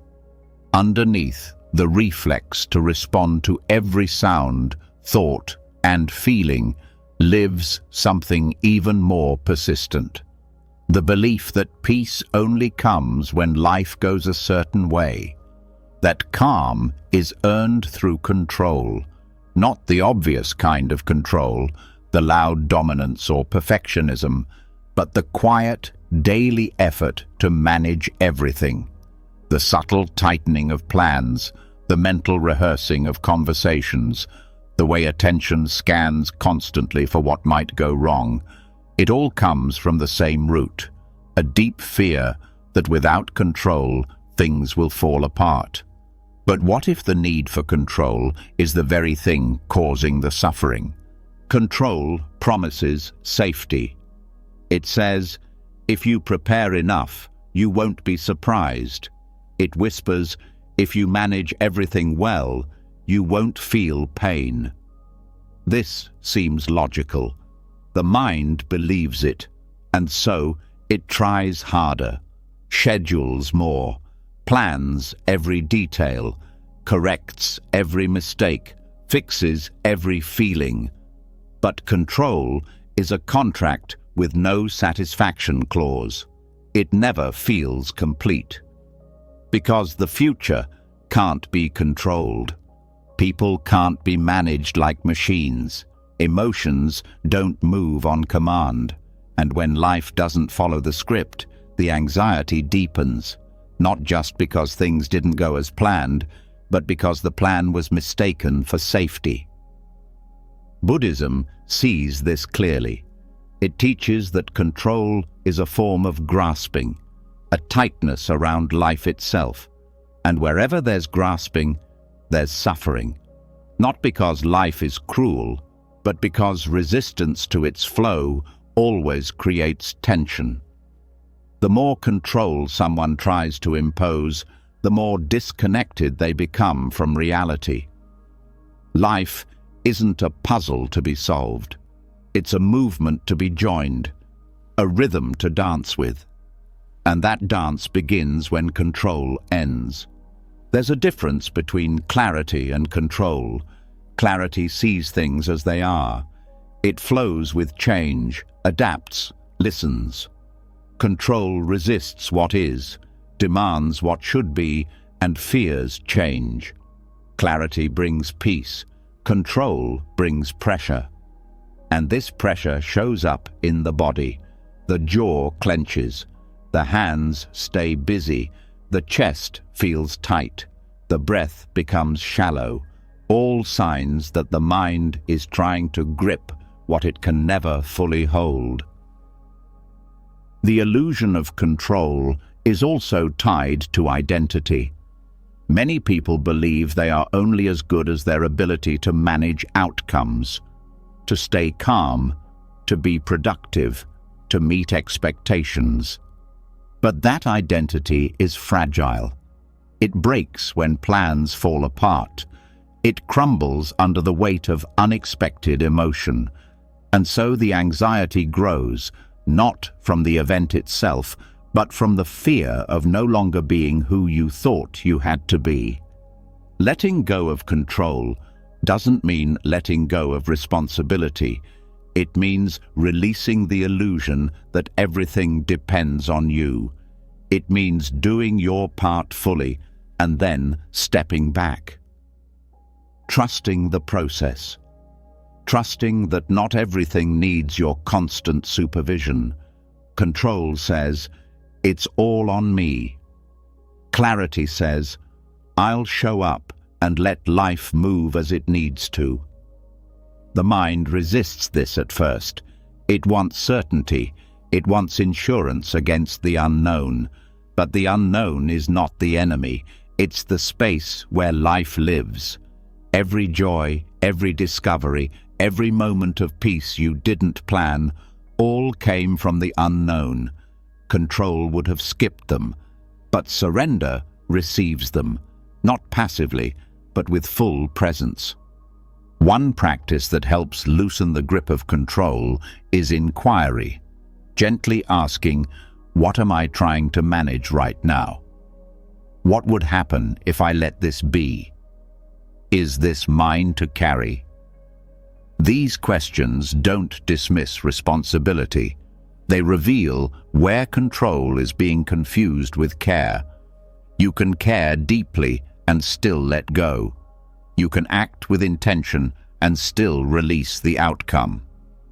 Another practice is softening the body. Control lives in tension, so releasing it starts with the muscles. Relax the shoulders, soften the belly, let the hands rest. These physical shifts send signals to the brain. It's okay to let go. It's safe to not know. This doesn't mean danger is gone. It means your relationship to uncertainty has changed. You're no longer bracing against it. You're breathing through it. This also applies to thoughts. The need to control often shows up as overthinking, running scenarios, replaying conversations, predicting every outcome. But these thoughts don't create safety. They create noise. And the more the mind tries to prepare for every possibility, the less it can enjoy the one that's actually here. Letting go doesn't mean stopping thought. It means not following it, letting it rise and fall like waves while you remain grounded in the present. In relationships, control often hides behind care. The need to make sure others are okay. The urge to prevent them from feeling pain. But real connection doesn't come from control. It comes from presence. From being with someone exactly as they are without trying to change their experience. This kind of love doesn't bind, it frees. There's a deep strength in releasing control. Not the strength of force, but the strength of trust. Trust in life. Trust in yourself. Trust in something larger than the plan. This trust isn't blind. It's grounded in experience. Every time you let go and peace arises, the mind learns, I don't have to hold everything. I can rest. This rest is what heals the nervous system. Constant control keeps it in high alert, always scanning, always bracing. But surrender tells the body, the fight is over. You are safe now. You can soften. And in that softening, healing begins. This is not about giving up. It's about giving over. Letting life meet you instead of always chasing it. Letting moments arrive instead of trying to create them. Letting emotions move instead of trying to manage them. This openness is where presence deepens, and in presence, peace becomes natural, not forced, not earned, just remembered. There's also a spiritual layer to this. Many Buddhist teachings point to the idea that the self is not in control because the self is not fixed. Who you are is a process, not a product. A stream of experience, not a static identity. And the more you try to control that stream, the more suffering arises. Letting go means joining the stream, trusting its direction, trusting that even when it twists, even when it rushes, it's carrying you somewhere meaningful. Letting go doesn't remove fear. It removes the resistance to fear. It doesn't erase discomfort. It removes the need to change it. And in that, allowing fear and discomfort begin to soften on their own, because they are no longer being fed. Even control over healing must be released. The mind says, I need to fix this now. But healing has its own pace, its own rhythm. When you stop trying to accelerate it, it begins to unfold naturally, like a flower that blooms when it's ready, not when it's told. This shift changes everything. The way you breathe, the way you walk, the way you sit in silence, no longer chasing, no longer resisting, just being, fully, here, now. Let the breath rise, let it fall, let the world turn without your grip. The less you hold it, the more it holds you. This is the secret, the paradox. That surrender is not weakness, it is the beginning of real strength. After letting go of control, there's a quiet shift. A different kind of awareness begins to take shape. Less focused on fixing, more tuned into understanding. No longer fighting the waves of anxiety, but now curious about where they come from. Not just the surface triggers, but the deeper layers, the unseen causes that build up until panic feels automatic. Buddhism offers a way to trace that journey, a way to see how a single moment, a tiny spark, turns into a flood. This map is called dependent origination. It's not just philosophy. It's a step-by-step explanation of how suffering begins, and more importantly, how it ends. Dependent origination describes 12 links, 12 movements, each one naturally leading to the next. It begins so subtly that most people don't notice it. That's why anxiety often feels like it comes out of nowhere. But with practice, you start to see the pattern. You start to notice the chain. And once you see the chain, you can stop pulling it. You don't need to break it with force. You just need to stop following it. The first link is ignorance. Not ignorance as in being unintelligent, but as in forgetting the truth of the present moment. It's the moment when awareness dims, when attention leaves what's real and drifts into habit, assumption, or belief. This sets the entire chain into motion, because once awareness is lost, reaction takes over. Ignorance leads to mental formations. These are the conditioned reactions based on past experience. The thought patterns, emotional habits, and unconscious responses that play out when presence is lost. They shape perception before perception even happens. If the nervous system has been trained for fear, these formations will reflect that. They set the tone for what comes next. Next comes consciousness. Not general awareness, but a specific kind of awareness tied to these formations. It filters experience through old lenses. Everything now is colored by the past.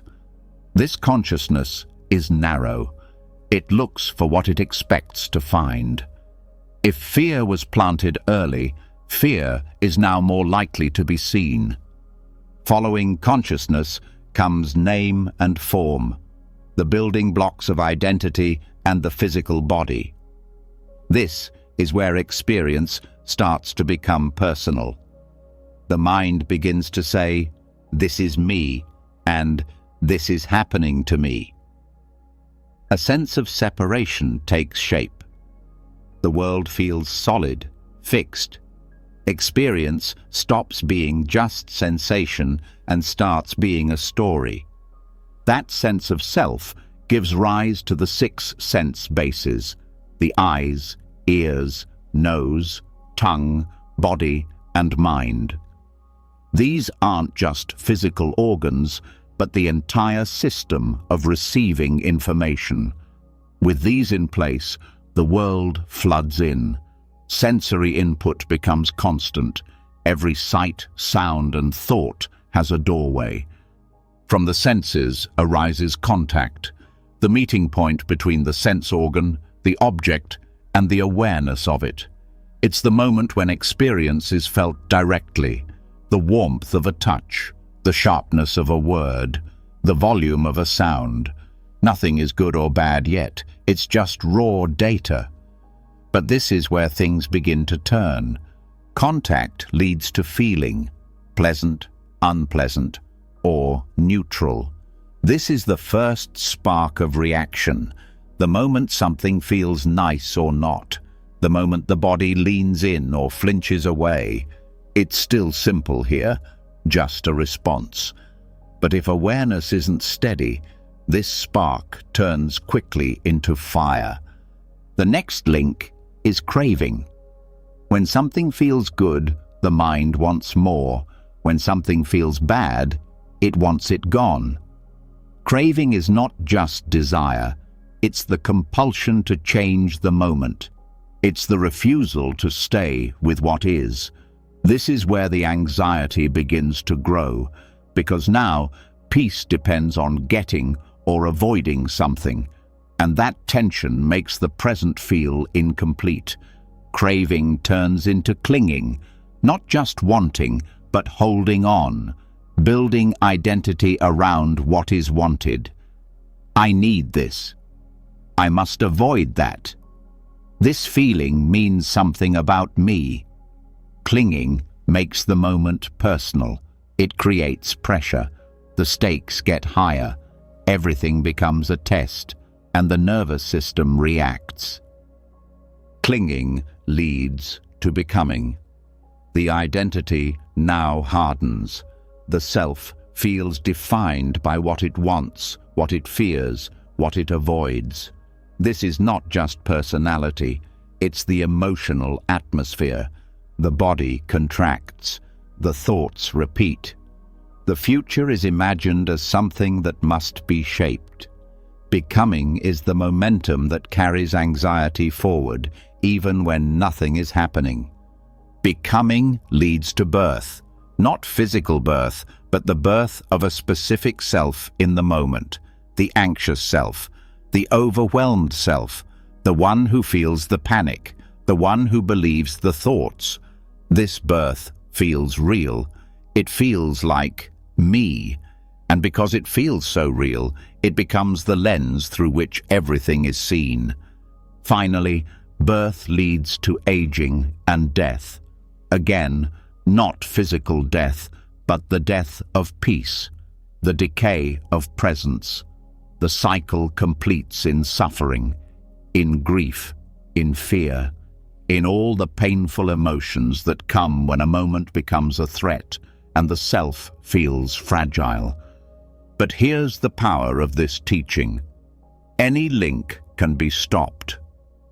You don't need to go all the way through. You can notice the craving and pause. You can feel the contact and stay. You can witness the feeling without needing to react. The map shows not just the trap, but the exit. To use this in real time, practice noticing the moment a feeling arises. Don't label it as good or bad, just feel it. Then notice if craving follows. If the mind starts to say, "I want more of this," or "I can't stand this," pause there, stay there, let the craving dissolve without feeding it. Each time you do, the next link loses strength. The chain weakens. This is not easy at first. The chain moves fast, but with mindfulness, it slows. You begin to catch the formation before it hardens. You see the thought before it becomes a belief. You feel the reaction before it becomes identity. And with that awareness, you choose differently. Meditation helps make this possible, not by blocking thoughts, but by slowing them enough to see the sequence, to notice when ignorance arises and bring in clarity, to feel craving and offer compassion, to sit with discomfort without turning it into fear. Over time, this becomes a new habit, a gentle watching instead of a quick reaction. This practice is not about getting rid of the links, it's about seeing them clearly. When you see the pattern, it stops being automatic. You are no longer caught in it, you are watching it move. And in that watching, freedom is born. The mind will still form, feelings will still arise, but they don't have to turn into suffering. They can appear and pass like clouds. They don't have to become a self. They don't have to become a prison. They can just be. Let the next feeling come. Let it move through the body. Don't chase it. Don't avoid it. Just notice the link. Where does it want to go? What if you didn't follow it? What if this moment could stay open? This is how the cycle ends, not with a dramatic breakthrough, but with a gentle refusal to keep walking the same path. A choice made over and over, to see clearly, to stay soft, to stop pulling the chain. Once the links of dependent origination are seen clearly, the mind becomes sharper. Not in a tense way, but in a way that sees the trap before stepping in. There's less automatic reaction, less blind following of mental patterns. But even so, thoughts still arise, worries still form. Sometimes the spiral starts before awareness catches it. And that's when something else becomes essential. Not just insight, but interruption. Not in a forceful way, but like a gentle hand on the shoulder reminding you to return. In Buddhism, this is called the bell of mindfulness. A sound, a breath, a feeling that brings you back to now, back to the body, back to presence. These moments don't erase anxiety, they interrupt its momentum, and sometimes that's all it takes to stop the spiral from growing. Awareness anchors are simple. They are not tools that require effort. They are points of return, touchstones. Something that exists in the present moment that can pull attention away from the storm of thinking. It could be the sound of a bird outside, the weight of your feet on the floor, the rising of the belly with a breath. These things don't shout, they don't demand. But when you learn to notice them, they become lifelines. The problem with anxious thoughts isn't just their content, it's their rhythm. They move fast.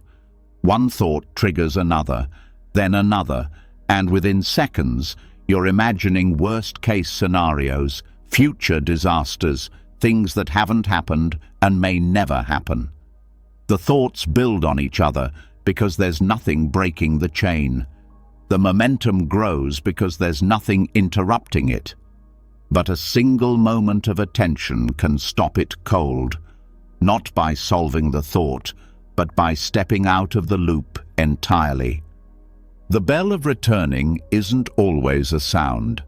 Sometimes it's the texture of your clothing, the temperature of the air, the pause between words. It's anything real, immediate, and felt. These anchors ground the mind. They remind it that there is a body, that there is breath, that this moment exists, and it's not the one the thoughts are describing. The present is usually far less dramatic than the future the mind is racing toward, and that contrast wakes something up. There's a practice in Zen monasteries where a literal bell is rung at various points in the day. When it sounds, everyone stops.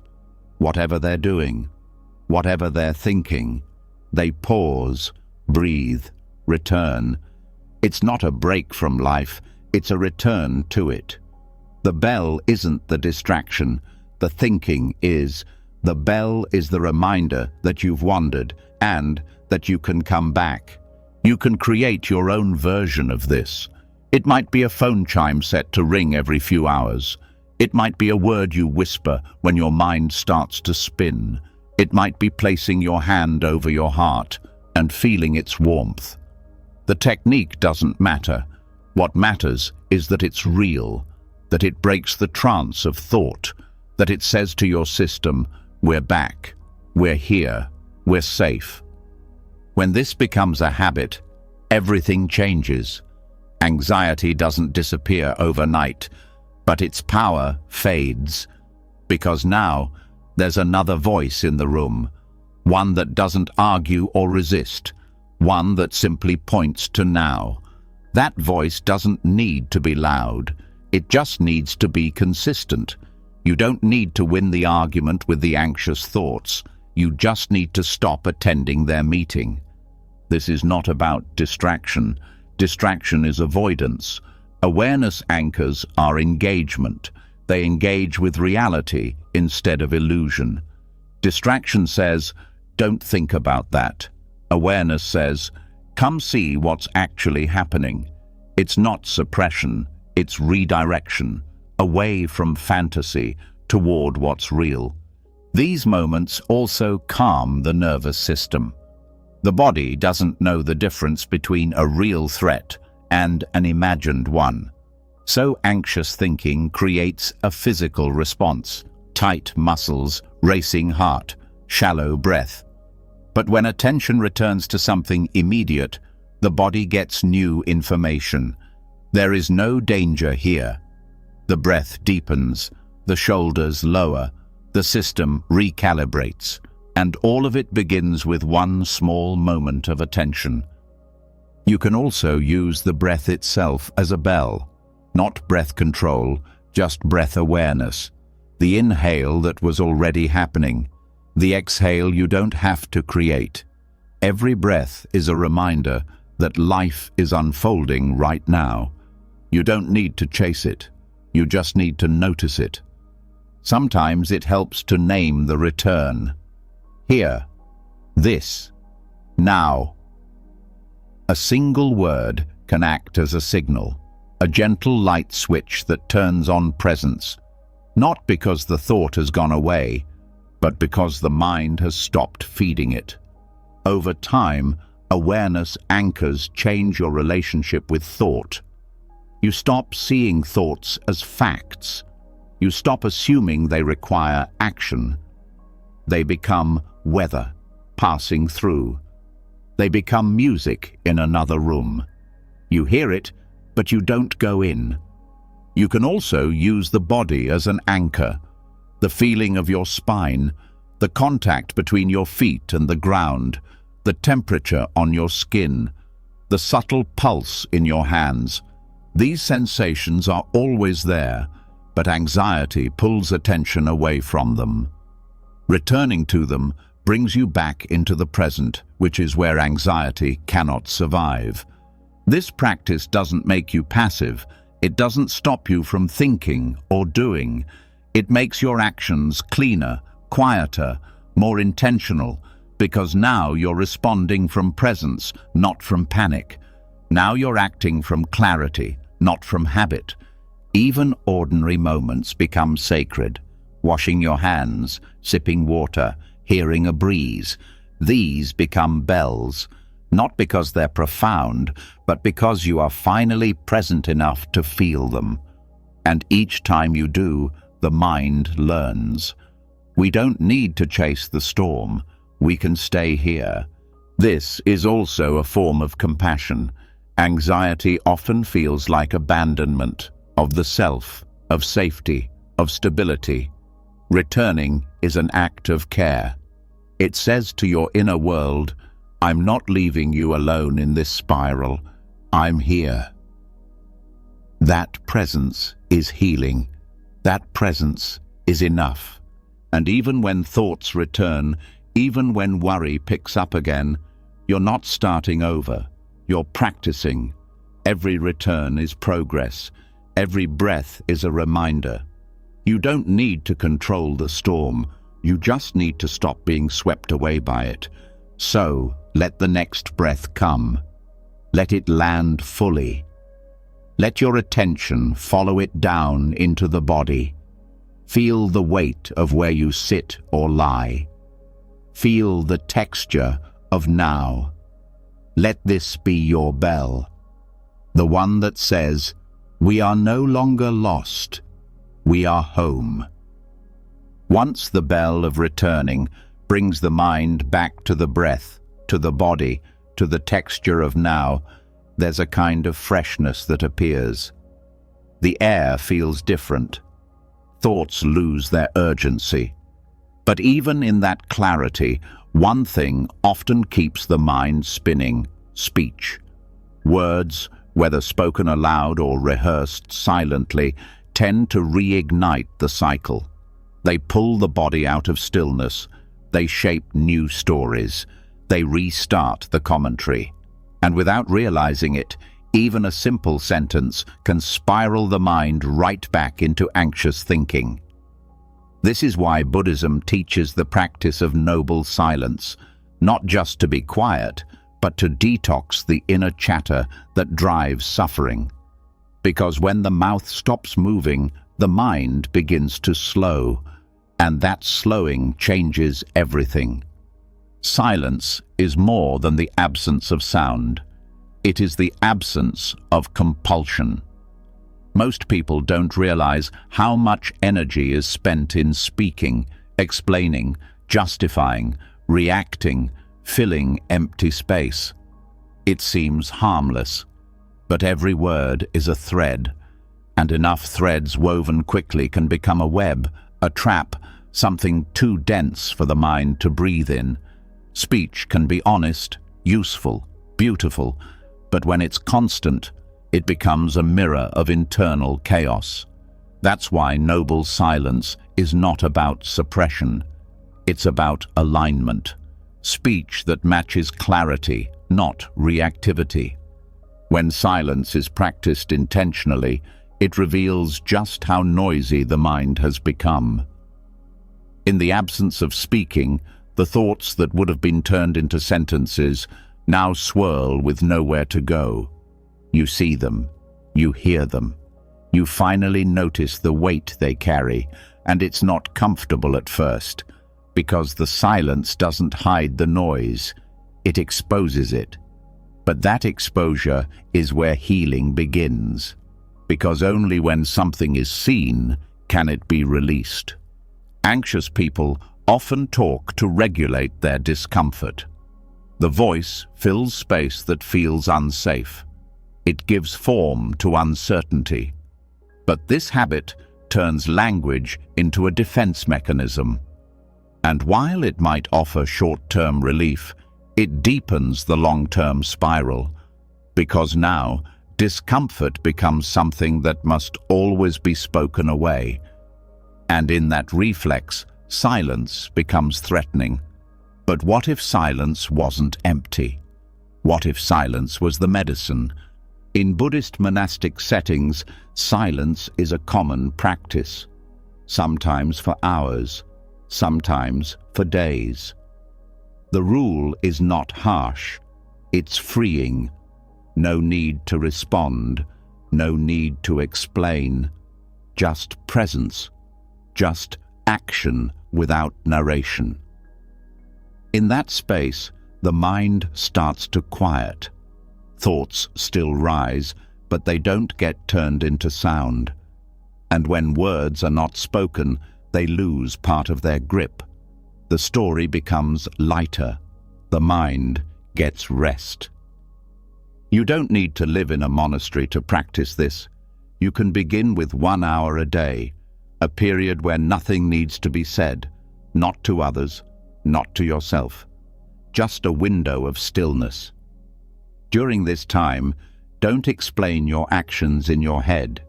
Don't narrate your feelings. Don't rehearse conversations. Let the silence do the speaking. Let it say, "This moment doesn't need commentary. It just needs presence." Over time, this shifts your relationship to language.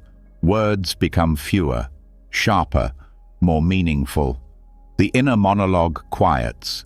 The reflex to fill silence fades. And in that fading, anxiety has less fuel. Because most anxious spirals are fed by inner speech. Silent arguments, imaginary scenarios, emotional explanations. But without words, those loops can't form in the same way. They lose structure. They dissolve. This also affects relationships.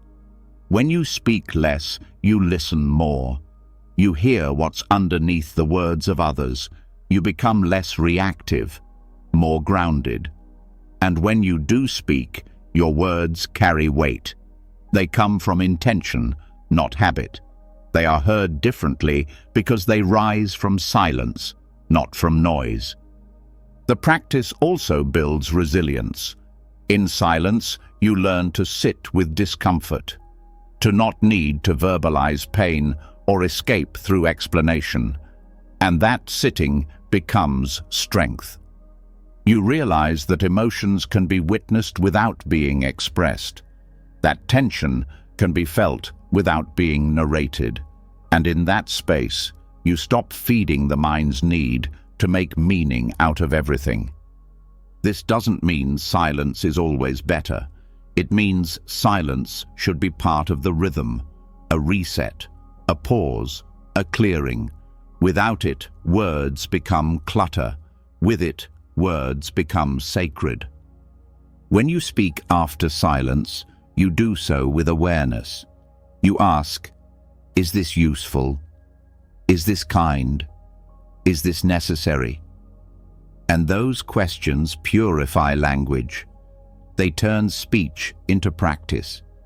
Even in solitude, noble silence changes how you treat yourself. You stop judging out loud in your mind. You stop rehearsing identity. You stop narrating your worth.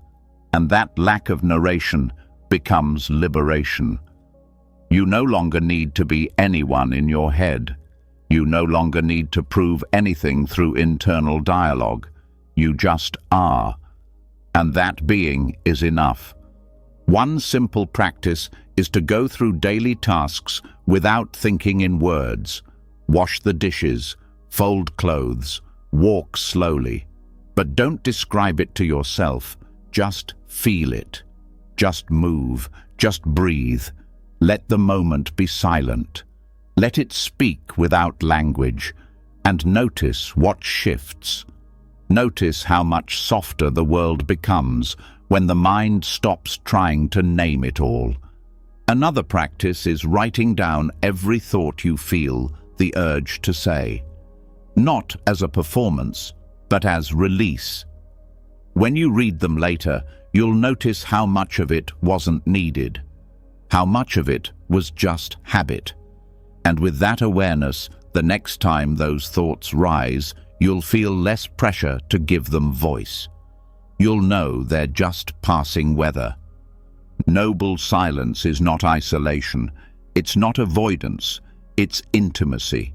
It's a deeper closeness with what is. Because when the mind stops talking, the world speaks louder.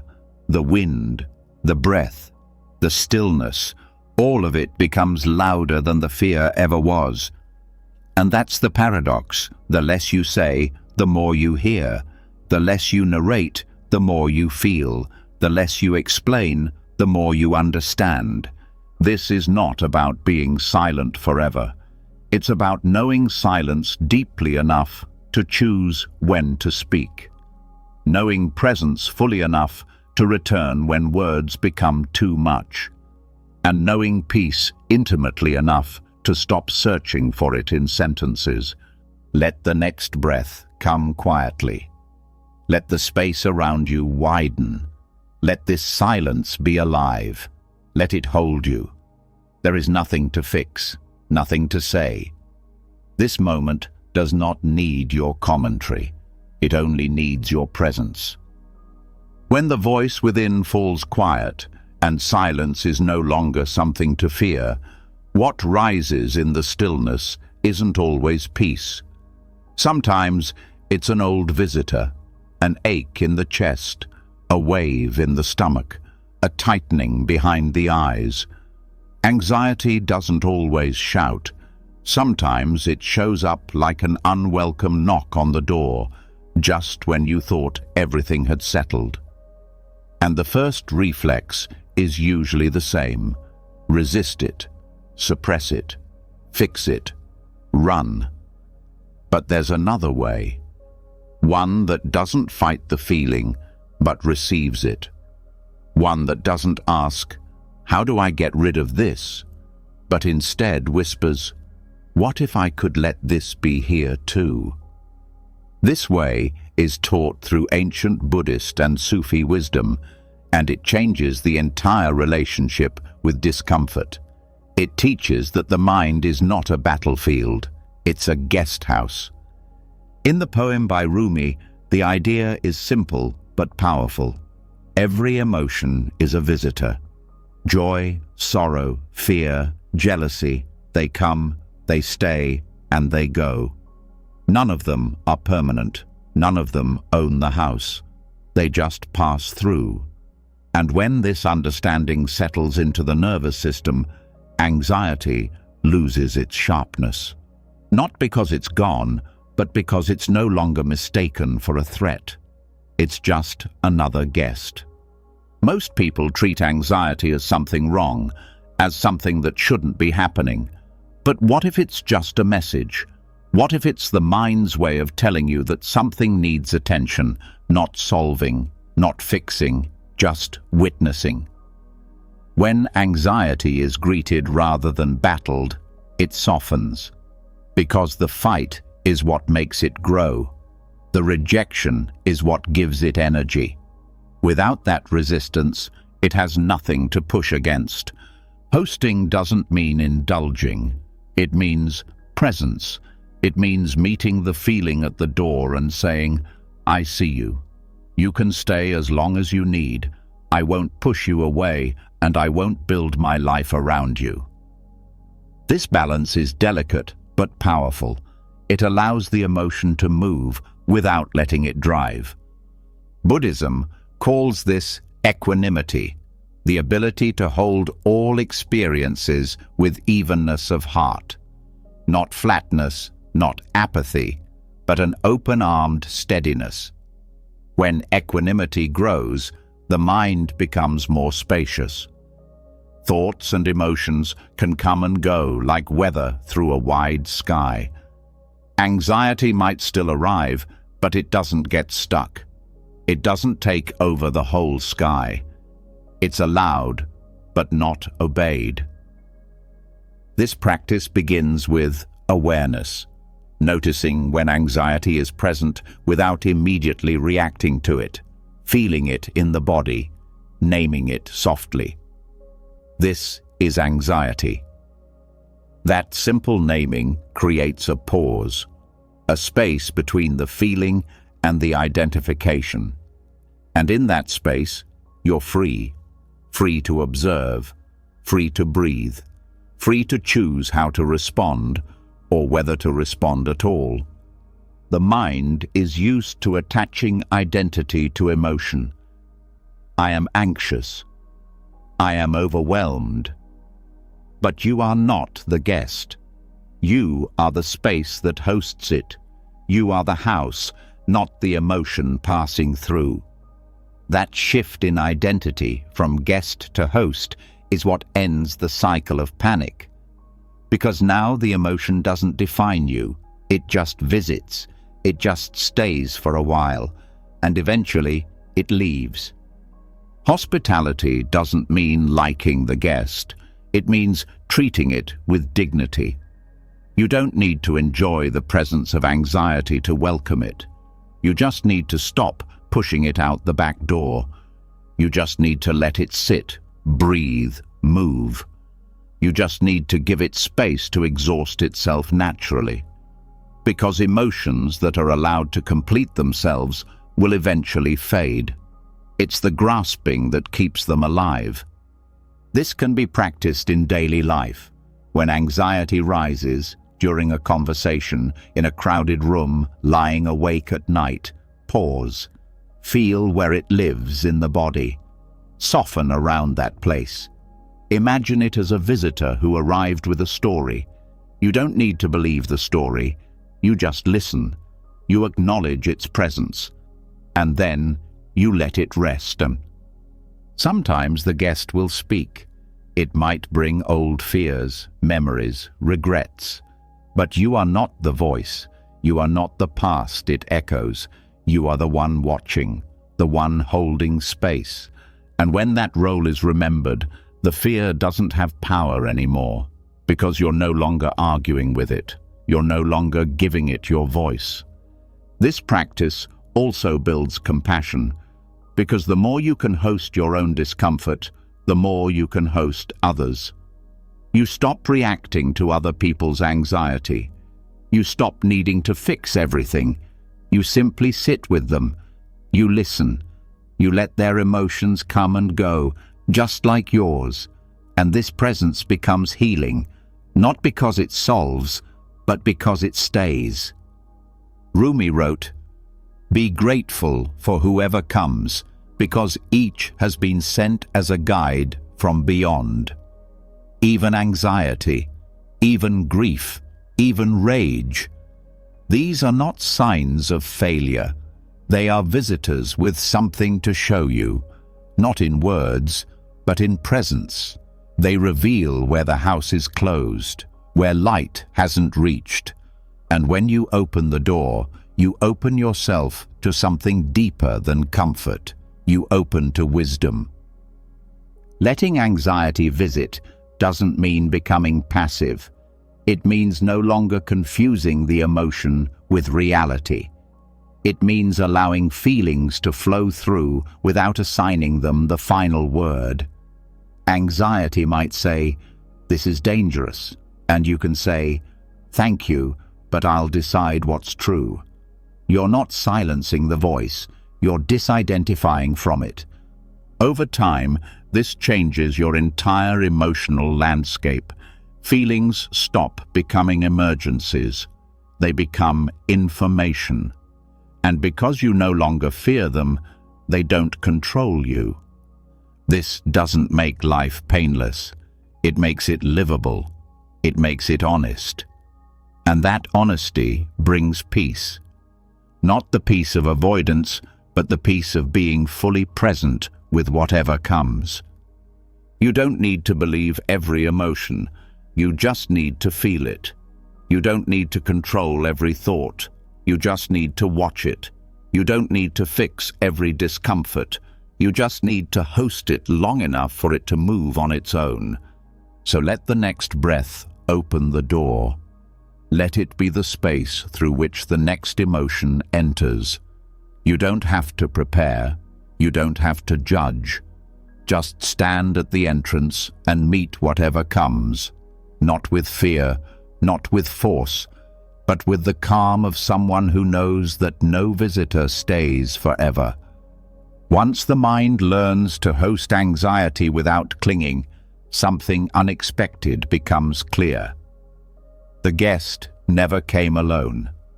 It brought bags, heavy, layered, sometimes invisible. Stories stacked on stories, judgments built on guesses, conclusions made before facts. And suddenly, the weight in the chest, the racing thoughts, the tightening in the belly, it all begins to feel less like a raw experience and more like a structure, something built, something crafted, not consciously, not maliciously, but habitually. This is what Buddhist philosophy calls fabrication, or sankhara, the process of layering thoughts, assumptions, and interpretations over raw experience until the original moment is buried beneath mental construction. It's how panic forms out of thin air, and once this process is seen clearly, the mind begins to let go, not just of anxiety, but of the architecture that holds it up. Fabrication begins in innocence. A thought appears, a simple one. Maybe it's a sound, a memory, or a question. At first, it's just a flicker, but the mind doesn't let it stay small. It adds to it. What does this mean? What will happen next? Why now? What does this say about me? Each thought spawns another. Each one piles onto the last. And soon, the mind isn't feeling a moment. It's drowning in the idea of it. The original spark is gone. What's left is the fire built from it. This layering happens fast. A sensation is felt in the chest. The mind names it, anxiety. Then it judges it. This is bad. Then it projects. This could get worse. Then it personalizes. I shouldn't feel this way. Then it predicts.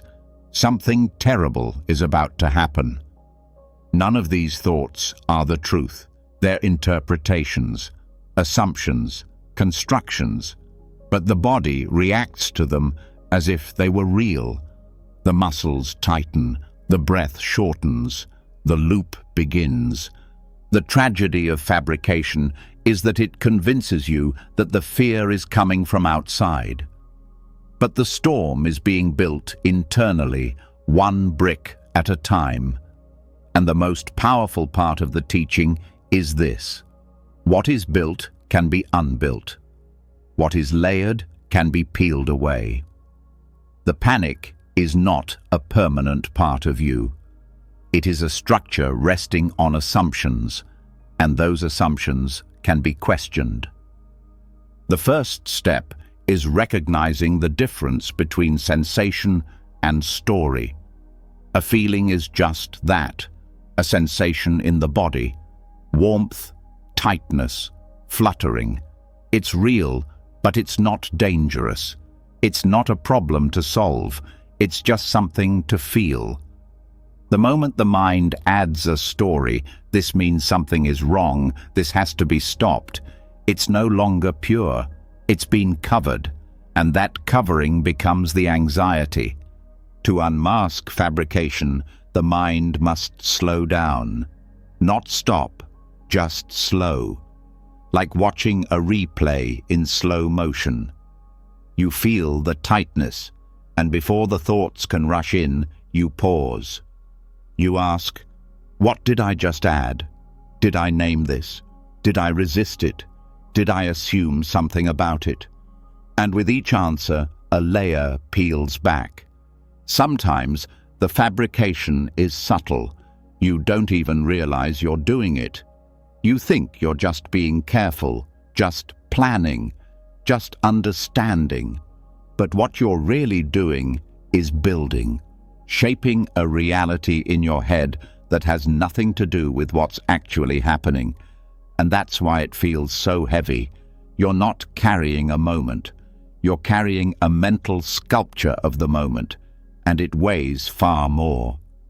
This is where meditation becomes not just useful, but necessary, because only in stillness can these layers be seen clearly. When you sit and do nothing, the constructions start to rise. Thoughts build themselves, emotions swirl. But you're watching now. You're not climbing inside the structure. You're outside, seeing how it forms, and that witnessing is what breaks the spell. The goal isn't to stop building, it's to stop mistaking the building for truth. You'll always have thoughts. That's not the issue. The issue is believing them without question, letting them define the moment, letting them decide what is real. When you stop doing that, the whole thing begins to crumble. There's a teaching in Buddhism that says all suffering is born from attachment to what is fabricated, not from what is, but from what the mind adds. That's why so much relief comes not from changing your life, but from seeing clearly, from realizing that most of what feels unbearable isn't what's happening, it's what's being layered on top. This also creates compassion. When you realize how much of your own fear is self-constructed, you stop blaming others for theirs. You understand that everyone is carrying a mind full of stories, and you begin to meet those stories with gentleness, not judgment. In daily life, this shows up in the small moments. A comment from someone, a silence in a room, a strange feeling in the body.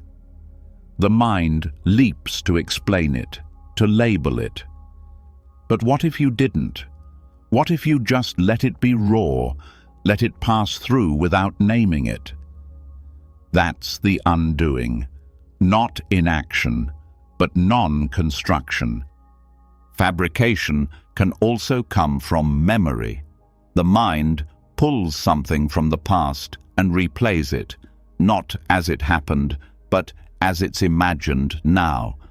And then it builds a future from that memory, a future that doesn't exist, based on a past that's been edited. It feels real, but it's a movie, and you can step out of the screen. One method to unmask fabrication is noting. When a thought arises, label it. Planning, remembering, judging, imagining. Don't analyze it, just name it and let it go. This strips the thought of its disguise. It stops being a truth and becomes what it is, a mental event, a passing movement, not something to fix, not something to believe. The body can also reveal when fabrication is happening. Tension is often a sign. When the shoulders rise, when the breath shortens, it's a signal. Something has been added. Return to the body. Return to sensation. Don't follow the thought. Feel the place where it landed, and just breathe into that space, without story, without fixing, just being. Over time, the mind becomes less reactive. The stories still come, but they don't stick. They're seen as stories. And that seeing is freedom. Because now, even when anxiety rises, it's not panic, it's presence. You're with it. You're not building on it. You're not turning it into something bigger. You're just letting it move. Let the next breath be simple. Let it rise without needing to mean anything. Let it fall without needing to fix anything. This breath doesn't need a name. It doesn't need a story. It just is. Like the moment. Like the feeling. Like you. Once the illusion of panic is revealed to be a construction, built layer by layer through mental fabrication, there comes a deeper realization. Some of those layers were never yours to begin with. Some of those fears didn't start in your body. They didn't start with your story. They were given to you, passed down quietly, lived out loud by those who came before. This is the echo of ancestral anxiety, a pattern that repeats itself through generations, not out of destiny, but out of habit. And what Buddhism offers is not just understanding, but freedom, the path of mindful disidentification, the choice to step out of a loop you were born into, but do not have to continue. Karma, as taught in Buddhism, is not fate. It's not a punishment. It's a momentum, a chain of cause and effect driven by action, speech, and thought, and not just your own. Family systems pass down karma like rivers pass down silt. Sometimes the stream is clear, stories told, fears shared, behaviors mimicked. But often it's invisible.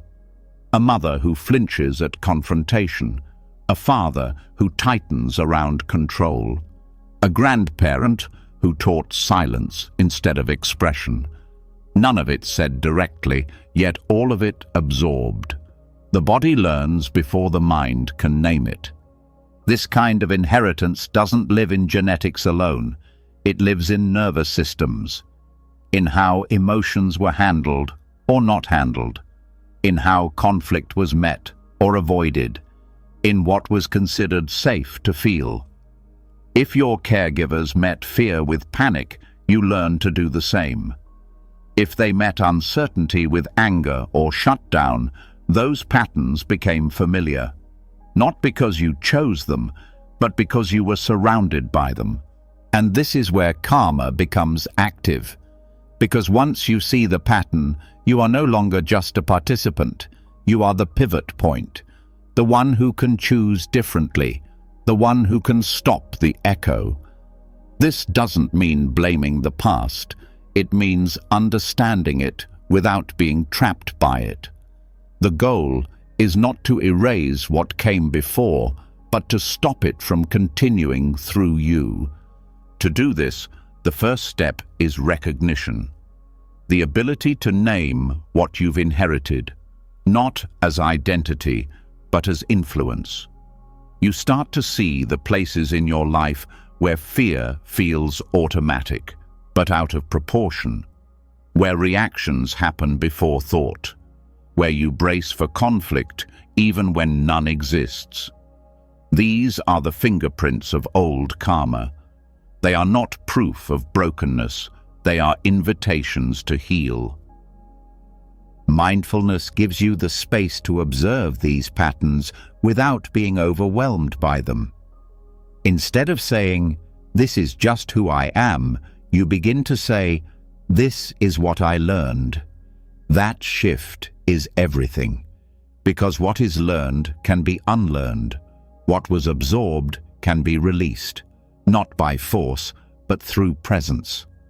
One way to practice this is to watch your reactions like you would watch a performance. When something triggers anxiety, pause, feel the body, listen to the thoughts, but don't rush to fix them.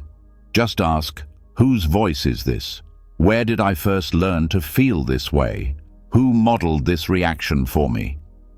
Sometimes the answer is clear. Sometimes it's just a sense. Either way, you begin to create space between the pattern and your identity. This space is where karma dissolves, because karma continues through identification, through believing every thought, through reacting the same way.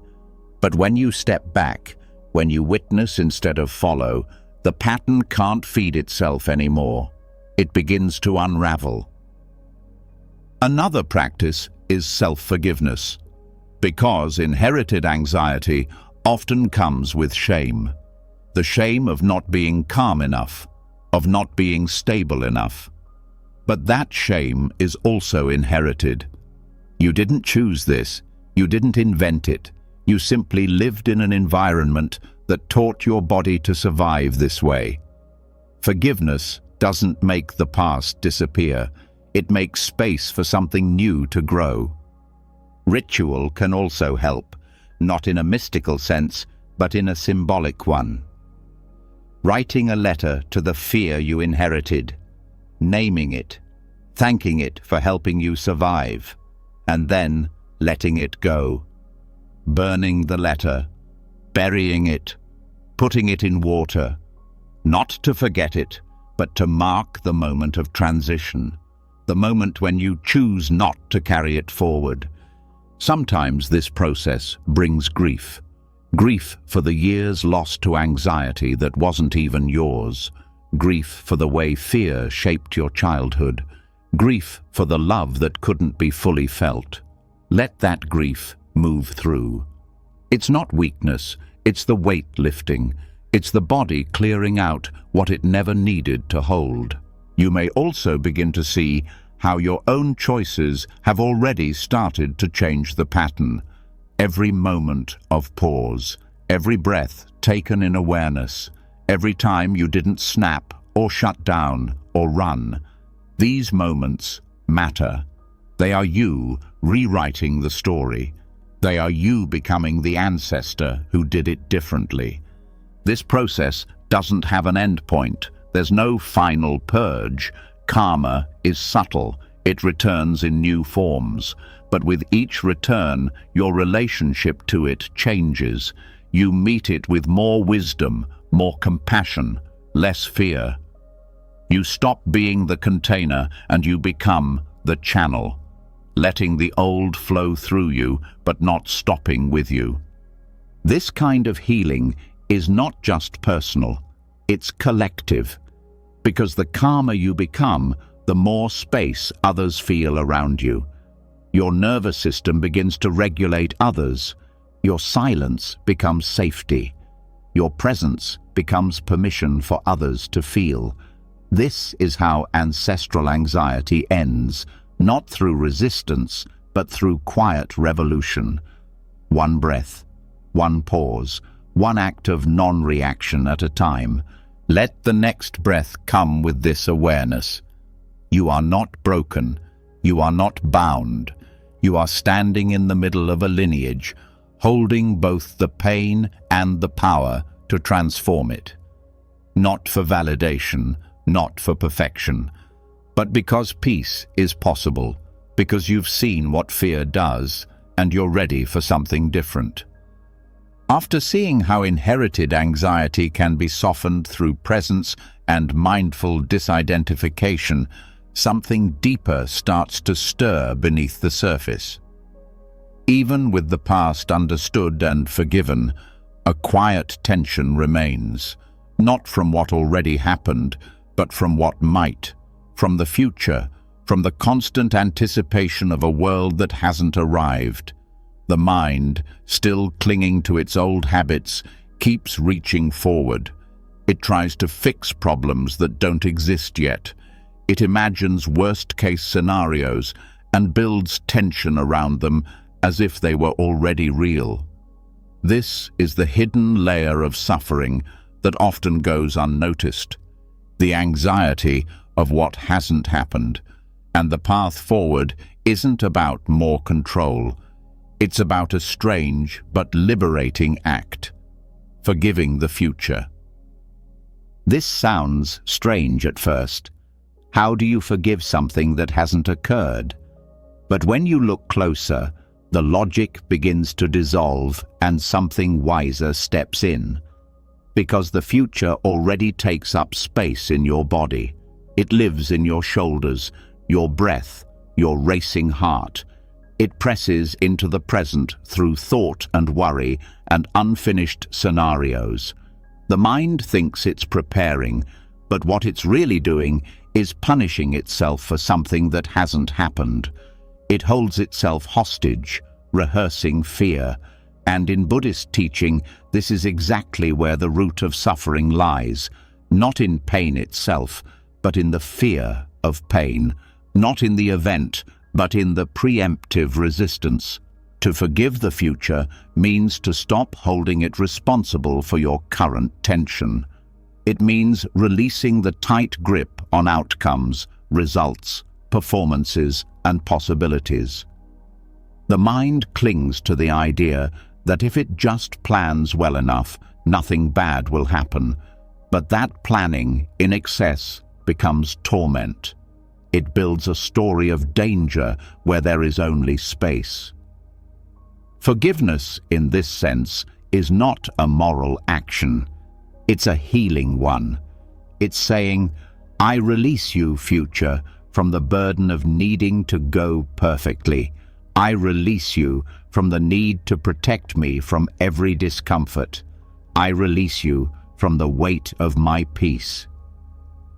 The present becomes heavy when the future is feared. Every moment gets filtered through a question mark. Will this lead to something bad? Am I doing enough now to prevent pain later? This tightrope of anticipation drains energy and often leads to nothing useful. The truth is, most of the things we worry about never arrive. And when they do, they often look different than expected. But the cost of that constant worry is real. It erodes peace. It distracts from beauty. It turns rest into restlessness. Forgiving the future brings you back. It pulls the mind out of tomorrow and into the body that's breathing right now. It says, this is enough. Not because the future is safe, but because safety was never the requirement. Presence was, surrender was, and forgiveness becomes the doorway. One of the deepest teachings in Buddhism is that suffering arises from craving and aversion, wanting things to go a certain way, or desperately trying to prevent what we don't want. The future becomes the canvas on which these cravings are projected, and every projection, every imagined disaster, is another thread tying your energy to a time that doesn't exist. This is why letting go of the future doesn't mean being irresponsible. It means being free. You still plan, you still show up, but you stop believing that your happiness depends on everything unfolding exactly the way you expect. Forgiving the future also means forgiving yourself for not being able to know, for not being able to control, for being human in a world of change. The pressure to predict, to perform, to prevent, these are inherited burdens, cultural, personal, ancestral, but they don't have to define the way forward. You can say, I let myself off the hook. I'm not here to perfect the future. I'm here to be fully awake right now. One practice for this is called intentional surrender. Each morning, before doing anything else, say to yourself, I forgive whatever today brings. You're not inviting chaos. You're acknowledging reality, that plans will shift, that emotions will rise, that people will be people. This doesn't mean giving up. It means giving up the illusion that you are in charge of all of it. This small ritual begins to teach the nervous system that it can relax, that it doesn't have to prepare for every impact, that it can meet life as it unfolds. You can also practice this in moments of rising anxiety. When the thought loop starts, what if this happens? What if that doesn't work? Pause. Feel the breath. Feel the body. And say gently, I forgive what hasn't happened. This cuts the loop. It removes the pressure. It allows the present to come back into focus. What makes this practice powerful is that it doesn't try to outthink the fear. It doesn't argue with it. It doesn't give the mind another task. It speaks to a deeper place. The part of you that knows most fear is a rehearsal. Most suffering is anticipation. And most of what we fear cannot be controlled, only met, only felt, only released.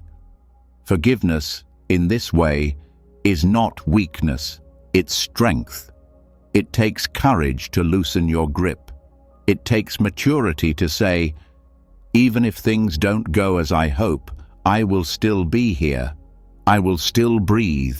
I will still find peace in this body. This is the heart of resilience, not immunity to pain, but the willingness to keep opening no matter what comes. This approach also transforms how we relate to others. Much of our anxiety is tied to how we think people will act or respond or judge us in the future. But we can't control their minds. We can't predict their choices. And trying to do so only makes us tense and defensive. Forgiving the future means releasing others from the job of keeping us calm. It means saying, I don't need you to act a certain way for me to be okay. That freedom is rare and powerful. The future also becomes softer when we stop seeing it as a test, as a moment where we'll be judged or exposed or punished. That belief comes from old conditioning, from systems that taught us we had to earn love, earn safety, earn rest. But the Dharma, the truth taught in Buddhism, says otherwise. It says that peace is your natural state, not something achieved through perfection, but revealed through letting go. Letting go of the future also makes room for joy, because when the mind is always scanning for danger, it misses what's beautiful. It sees through a narrow lens, but when that lens is put down, the world widens. You start to notice small things again, the warmth of sunlight, the way wind moves through leaves, the way your breath feels in your chest. These aren't distractions, they are reminders. Reminders that life isn't waiting for you in some future moment. It's right here. So let the next breath be one of soft release. Let it be a pause in the chase. Let it say to the future, You don't owe me anything.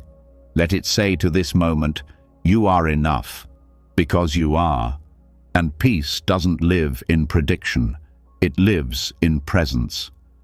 After releasing the grip on what hasn't happened, after forgiving the tension of imagined futures, the body begins to soften into something new.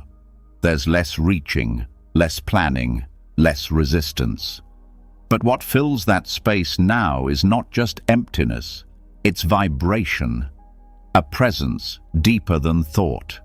Not another story, not another effort, but a rhythm, a sound, or the space between sounds.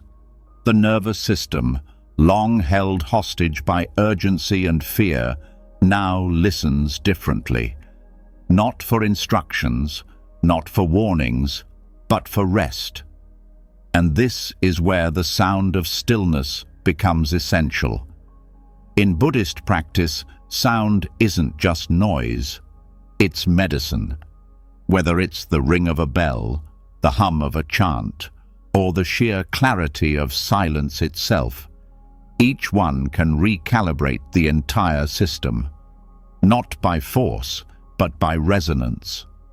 The nervous system is always listening. Even when the mind is distracted, the body hears everything. It tunes to rhythm, to tone, to texture. A loud space makes the body brace. A sudden noise makes the heart jump. And in the same way, a soft sound, a sacred sound, makes the body soften. This isn't mystical, it's biological. The auditory system is deeply tied to the vagus nerve, the regulator of calm and safety. When the ears receive consistent, gentle input, the vagus nerve sends signals to the body. It's safe to relax. This is how monks can sit still for hours. This is why temples ring bells, why chants are repeated, not for superstition, but for healing. Sound is also a way to anchor attention. When thoughts are chaotic, the breath might feel too subtle to hold. But sound cuts through. A bell, a chant, a tone.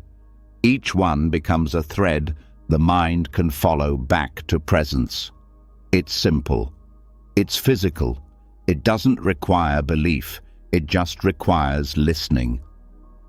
Chanting is one of the oldest practices for this. The repetition of syllables like Om or Namo or Amitabha is not just about meaning, it's about frequency. The vibration moves through the chest, the throat, the skull. It organizes internal rhythms, slows the breath, regulates the heartbeat, and more than anything, it overrides mental noise. You can't chant and worry at the same time. The sound takes over. The vibration becomes the focus, and slowly the spiral dissolves. Even simple humming can be powerful. It engages the vocal cords and resonates through the chest. It activates calm without needing words, just a low, steady tone. It becomes a lullaby for the nervous system. A way of saying, you can rest now. You are here. There is nothing to fix. Bells are another sacred tool. In monasteries, they are used not just to signal time, but to mark return. Every time the bell rings, the mind is invited home, not with urgency, but with clarity. The sound cuts through thought. It stops the drift. It reminds the practitioner, this moment is enough. Some bells are high and bright, others deep and long. The sound isn't the point.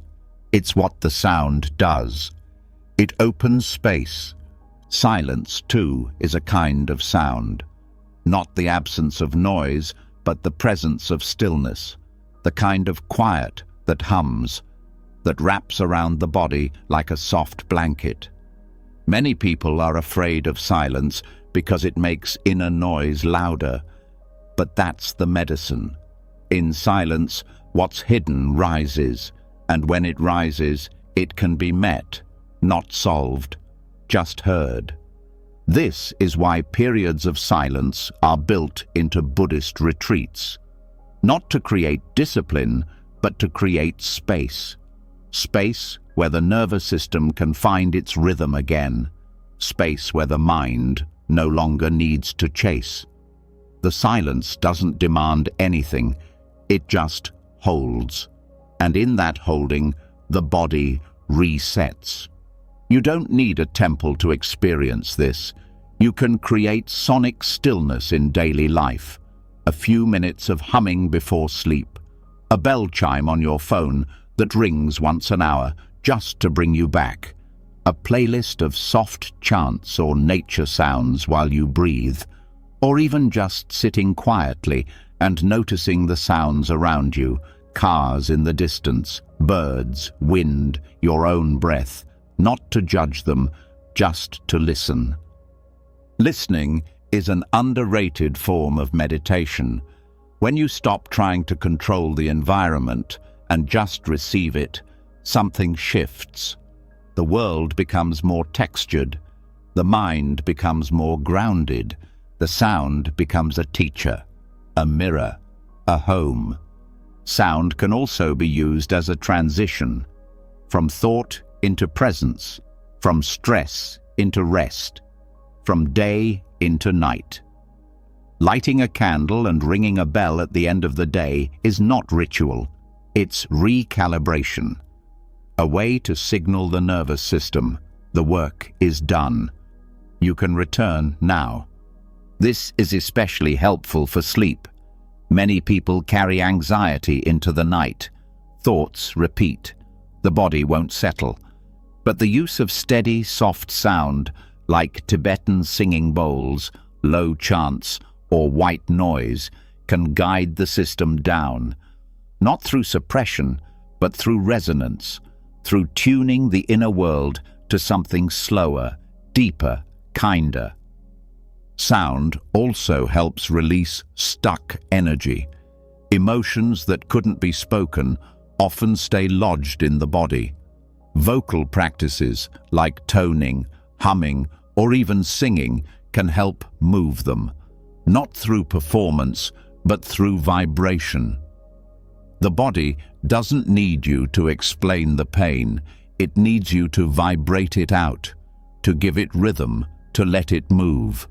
This is why group chanting is so powerful. In a room full of people humming the same sound, the individual dissolves into something shared. The boundary between self and other fades. The vibration fills the space. And the nervous system, so often isolated, remembers connection. This is not performance. This is presence in unison. You can also find stillness in natural sound. The rustle of leaves, the crackle of a fire, the waves on the shore. These sounds require no effort. They ask nothing of you. They exist without your control. And in listening, you begin to match them. You begin to slow. You begin to breathe with the world. The power of sonic stillness isn't in its volume, it's in its truth. It doesn't argue with thought. It doesn't compete. It just invites. And when the invitation is accepted, the mind becomes quiet, not forced, but soothed. The nervous system doesn't need orders. It needs rhythm. It needs space. It needs kindness in frequency form. Let the next sound you hear be enough. Don't analyze it. Don't name it. Just let it land. Let it carry you back. Let it echo through the body like a reminder. This is now. This is safe. This is home. Once the nervous system has been touched by stillness through sound, silence, rhythm, there comes a moment where the next step isn't doing more, it's doing less, or rather, stopping completely. Because even the softest practices, the kindest techniques, the most peaceful chants can quietly become part of the same old pattern. The chase, the subtle pressure to feel better, the invisible urge to fix something, even the intention to relax can carry the flavor of striving. And here lies the most paradoxical and transformative part of the journey: the discovery that peace is not found by seeking it. It's found by stopping the search altogether, the non-practice, the radical decision to no longer pursue peace, but to rest in what is already here. This might sound strange, especially after so many steps of mindful practice, breathwork, observation, sound, and silence. But there comes a threshold where technique becomes tension, where the effort to be calm becomes the reason calm stays just out of reach. This doesn't mean the practices were wrong. It means they've done their job. They've led you to the edge. And now the edge invites you to drop even the method, to stop polishing the mirror and simply see what's in it. The truth is, the desire to feel better can quietly turn into a form of self-rejection. The moment we say, "I need to relax," we imply something's wrong. The moment we reach for peace, we confirm its absence. And in that subtle confirmation, we build more distance, more effort, more anxiety. This is what Buddhist teachers mean when they say the path must be dropped, not discarded, but released, like letting go of a boat once you've crossed the river. You needed it. But now it's time to walk. Non-practice doesn't mean apathy. It doesn't mean spacing out. It's not numbness or laziness or avoidance. It's a different kind of presence. One that doesn't organize itself around any goal. One that doesn't try to fix, change, improve, achieve. It simply allows. It watches without managing. It feels without analyzing. It lets the moment be without needing it to be anything else. And in that openness, true stillness begins. This kind of presence can't be forced. You can't try to not try. You can only notice when effort arises and gently let it fall. You can watch the tension in the breath, the gripping in the jaw, the measuring mind, checking if the meditation is working, and then loosen the grip. Each time you do, you move closer to natural being. In this space, even the observer dissolves, not in a dramatic way, but like fog burning off in sunlight. There's no longer a need to witness every thought, no longer a need to track awareness. You are simply here, like the sky, not needing to comment on every cloud that passes, just resting in its own openness. This doesn't happen because you figured something out. It happens because the system finally trusts that it doesn't need to do anything. The habit of striving unwinds, the inner push softens, and what's left is something ancient, something simple, something completely untouched by anxiety. Presence without agenda. It helps to think of non-practice as allowing gravity to do its job. You don't have to hold yourself up. You don't have to manage your inner world. You can settle. You can fall inward. You can let your awareness land without steering it. Just as the breath breathes itself, presence lives itself. It doesn't need to be directed. It just is. Sometimes people fear that if they stop trying, they'll collapse. That if they stop striving, nothing will happen. But this fear comes from a mind that's been trained to chase. In truth, when effort stops, clarity begins. Not in the way the mind imagines, but in a more subtle, more honest way. There's nothing to prove, nothing to solve. You're not meditating anymore. You're not practicing. You're just being. And that being is enough. This kind of stillness can't be measured. You can't evaluate it. You can't describe it accurately. It's not calm like a frozen lake. It's calm like open space. Everything moves through it, but it doesn't move with anything. It holds the whole show without being caught in any scene. Letting go of practice doesn't mean forgetting what you've learned. It means trusting that what you've learned has become part of you. The breath awareness, the observation, the compassion, none of that disappears. It just stops being effortful. It stops being something you do. It becomes what you are. This non-practice can happen anywhere. Sitting, walking, standing in line. You don't need a special space or special time. You just stop reaching. You stop shaping the moment. You stop adjusting the self. And what remains is presence in its rawest form. Unfiltered, unmanaged, alive. This state is sometimes called just sitting in Zen. Shikantaza. Not sitting to meditate, not sitting to improve, just sitting, letting everything be as it is. No special breathing, no technique. Just the act of not trying to become anything. It's deceptively simple and deeply transformative.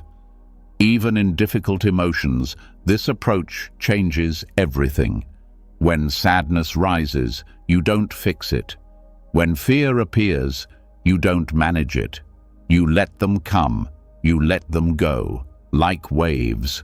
Not because you're passive, but because you're finally not resisting. You're finally not tightening around what life is doing. And in that softness, suffering dissolves on its own. This is the heart of the Buddha's teaching. Suffering ends when craving ends. Craving for relief, craving for control, craving for a different now. The moment that craving stops, peace is not achieved. It's revealed, because it was always there underneath the struggle. Let the next breath arrive on its own. Don't hold it. Don't shape it. Don't even watch it. Let it be. Let your awareness rest the same way. Unmanaged, open, unconcerned. This is non-practice. This is the stillness that lives beneath effort. The calm that doesn't need your help. And from this stillness, something surprising starts to happen. Energy returns, not the frantic kind, but a quiet, steady vitality. Because when you stop chasing peace, you stop exhausting yourself. You stop running in circles, and the body, the mind, the heart, all begin to refill. This is how rest becomes power, how surrender becomes strength. When the chase for peace finally stops, and the body surrenders into simple being, what often rises next isn't clarity, it's heaviness. A soft fog, a weight behind the eyes, a kind of mental blur that doesn't feel quite awake and doesn't feel quite asleep. Most people resist this state. They see it as laziness, dullness, or something to shake off. But what if that fog is actually sacred? What if the state of mild disorientation before sleep, the moment when thoughts loosen their grip, when willpower fades, when the edges of the world begin to blur, is not a distraction, but a doorway? This is what Buddhist insight quietly reveals. That lethargy, when not feared or judged, becomes a gate into the deepest forms of letting go. The sleepy, restless space between wakefulness and sleep is one of the most fertile terrains for healing. It's a moment when the ego lets down its walls, when identity begins to dissolve. when the part of the mind that manages everything, the planner, the protector, the judge, goes quiet. And in that gap, something more ancient takes over, something wise, slow, and beyond effort, but only if the mind doesn't resist it. Only if you don't jerk back into alertness, trying to stay productive or mindful. Because the truth is, some of the deepest awareness isn't sharp, it's soft. It arrives not when the mind is bright, but when the mind is quiet enough to stop interfering. In many spiritual traditions, the space just before sleep is revered. Tibetan Buddhists call it a liminal threshold, a time when the barriers between conscious and unconscious begin to fade, when clinging to self loosens. In this state, meditation deepens not through focus, but through surrender. You're not guiding awareness anymore. You're floating in it, letting it carry you instead of directing it. There's no need to think clearly, no need to practice correctly. The very fog you were taught to avoid becomes the warm mist where the mind finally rests. This transition state, often mistaken for a problem, is a signal that the body is ready to heal. It's the body saying, enough thinking, enough controlling, enough fixing, just dissolve.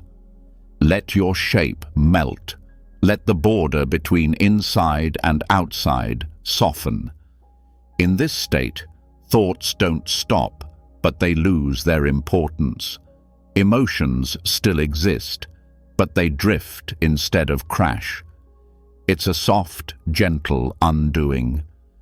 When approached with openness, this fog becomes a kind of sanctuary, a place to rest, not just physically, but spiritually. There's no performance here, no inner commentary, just presence that doesn't require clarity. It may feel like you're doing nothing. And that's exactly the point. True meditation isn't measured by alertness. It's measured by intimacy, by how close you are to what's happening.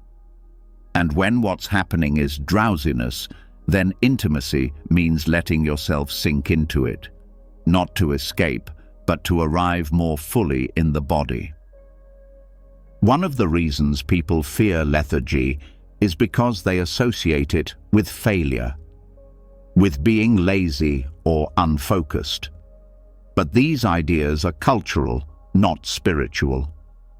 In Buddhist teachings, drowsiness isn't a sin, it's a state, and like all states, it can be met with mindfulness, not sharp mindfulness, gentle mindfulness, the kind that says, I see this, I welcome this, I don't need to change this.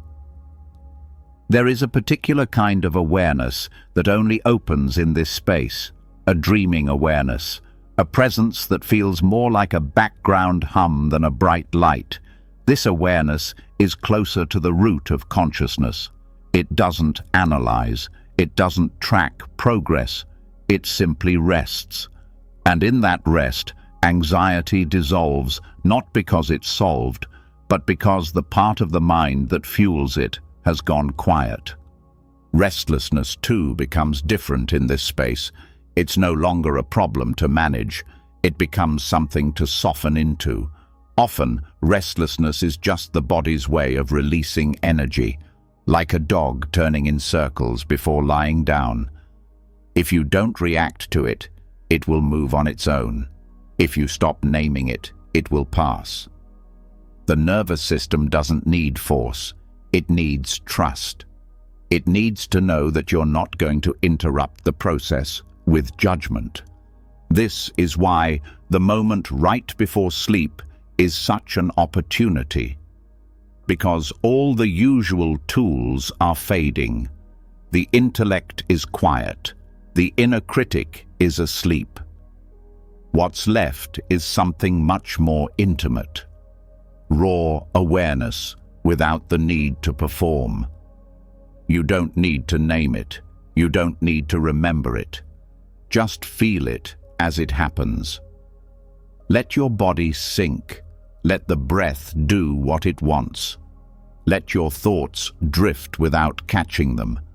You're not trying to sleep. You're not trying to meditate. You're just allowing yourself to dissolve. This state is also deeply regenerative. The body repairs itself here, not just physically, but emotionally. It's the space where stress releases from muscle memory, where trauma unwinds without analysis, where the weight that's been carried all day starts to melt, not because of effort, but because effort has stopped. Even the foggy, half-dream thoughts have their own wisdom. They're not logical, but they're honest. They come from a deeper place.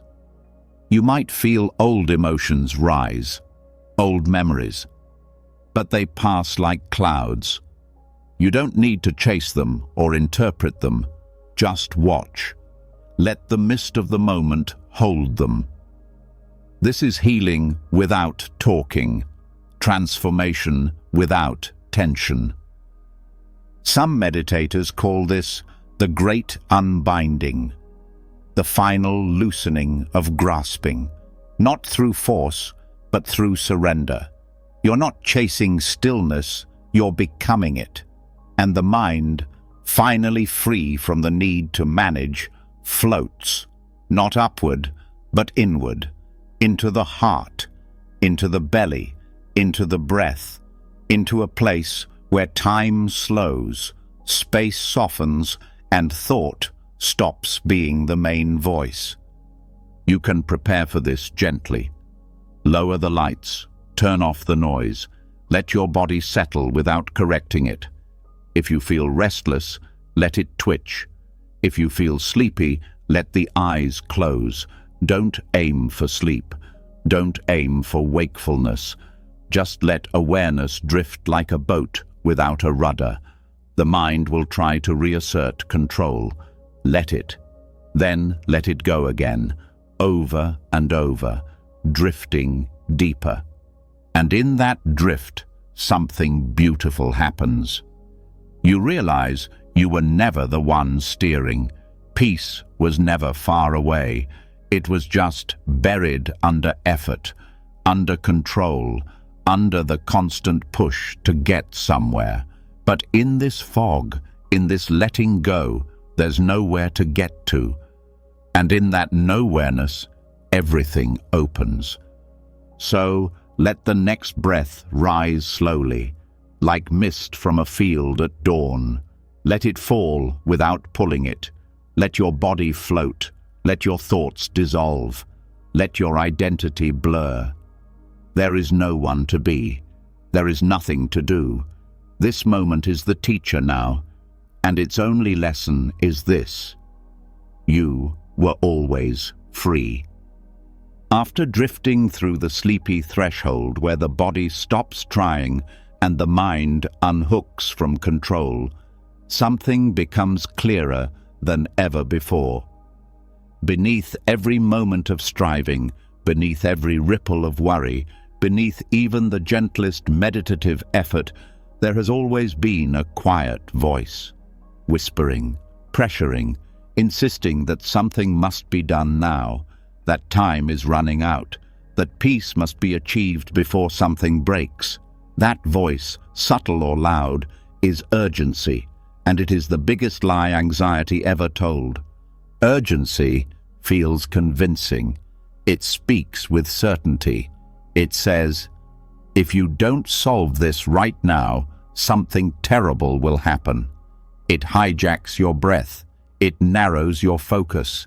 It makes the moment feel too small to hold what you're feeling, and so the body tightens.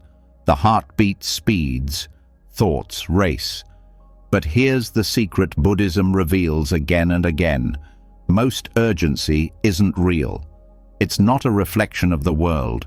It's a reaction of the mind, a reflex built through years of conditioning, trauma, performance, and fear. The nervous system doesn't know how to tell the difference between a true emergency and a story the mind made up. And anxiety exploits that. It creates fictional deadlines, emotional alarms, imaginary disasters, all to keep the attention hooked, spinning, reacting. And this spinning creates more noise, more exhaustion, more inner chaos. Urgency feeds itself by convincing you that you must solve what isn't even real yet. Urgency isn't just a thought pattern. It's a physical posture. It lives in the jaw, the fists, the muscles around the eyes. It shortens the breath. It narrows the chest. It pushes everything inward and forward at the same time. And that movement tricks the body into thinking it's in danger. But it isn't. There's no fire, no attack, no real deadline, just a mind reacting to its own fear. This is where freedom begins. Not by fighting urgency, but by seeing it clearly, naming it. This is urgency. That small pause, that act of labeling, breaks the spell, because it shifts you from being inside the urgency to being the one witnessing it. And the witness is always calm. Not because nothing is happening, but because the witness sees that most of what's happening is made of thought, not truth. Many people believe they can't rest until everything is finished, until every email is sent, every conflict resolved, every answer known. But that finish line keeps moving. It's a trick. The moment one thing is done, another takes its place. And so peace stays out of reach, not because of life's demands, but because of the mind's refusal to stop running. Buddhist practice trains the mind to recognize this loop, to notice how urgency arises from craving for resolution, for control, for safety, and how that craving creates suffering long before anything real has gone wrong. The mind says, hurry before it's too late.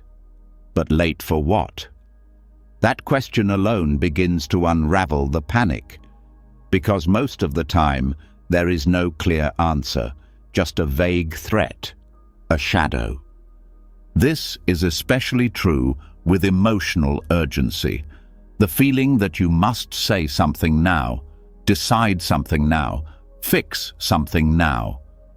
But emotions don't need urgent responses. They need space. When you pause instead of react, you begin to realize that urgency doesn't carry wisdom, it carries compulsion. And compulsion rarely leads to peace. This is why mindfulness includes not just awareness, but patience, the willingness to not know, to not fix, to not rush. This patience is not passive, it's powerful, because it creates room for clarity. And clarity reveals that what felt like an emergency was just an old habit, repeating itself out of fear. In daily life, this practice looks simple. When you feel the urge to act, speak, decide, pause, breathe, ask, is this truly urgent or just familiar? Notice how the body softens when you question urgency. Notice how the mind widens. Suddenly, what felt like a deadline becomes a choice. What felt like a crisis becomes a moment. The truth is, most things can wait. Not forever, but for one breath, 1 minute, 1 hour. And in that waiting, reality shows itself. You see that the email didn't need to be perfect, that the conversation didn't need to happen immediately, that the feeling didn't need to be solved to be survived. This isn't about avoidance, it's about timing, about meeting the moment when the body is ready, not when the mind demands. And readiness doesn't come from pressure, it comes from presence. from trust, from knowing that wisdom unfolds, not under tension, but under stillness. Even spiritual practice can become infected by urgency, the rush to heal, to awaken, to be better. But the Dharma is not a race. There is nowhere to get to. Enlightenment is not the end of effort. It's the end of trying to escape now. And now is never urgent.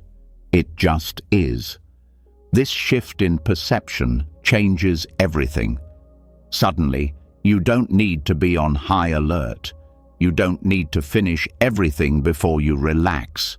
You start relaxing now, in the middle of the task, in the middle of the mess. Because you've seen the lie, you've heard the voice of urgency, and you're not answering the call. When urgency loses its power, anxiety fades, because anxiety is urgency without direction, a need to do something without knowing what.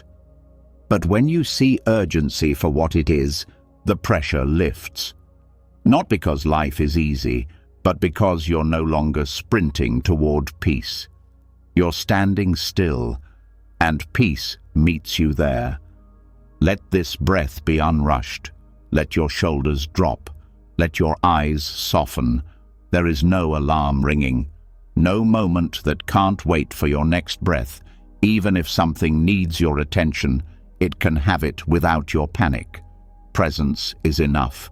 Calm is still effective. Stillness still moves mountains. Once the voice of urgency is exposed for what it is, just noise dressed in panic, just habit pretending to be truth, the silence underneath it finally comes forward.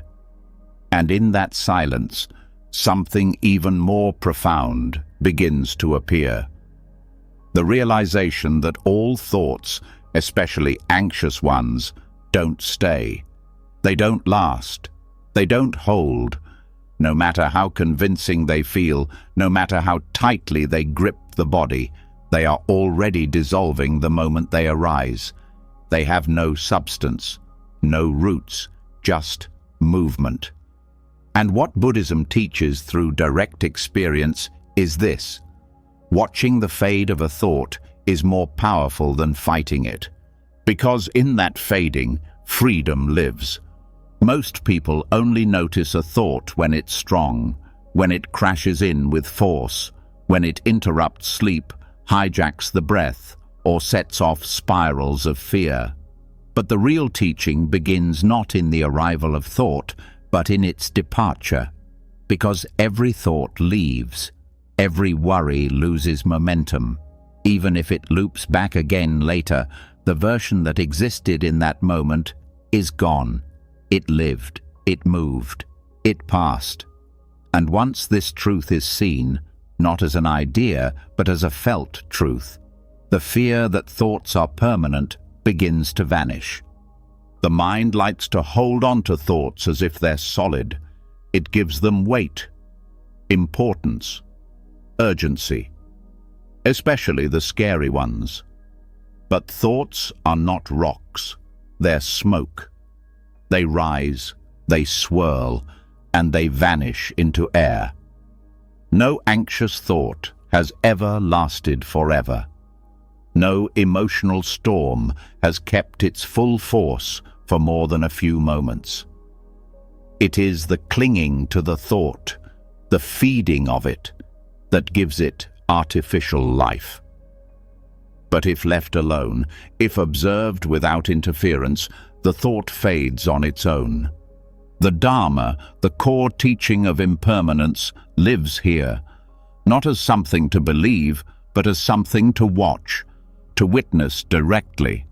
The breath rises and falls, the heart beats and slows, the sensations in the body shift every second, nothing holds, and thought is no different.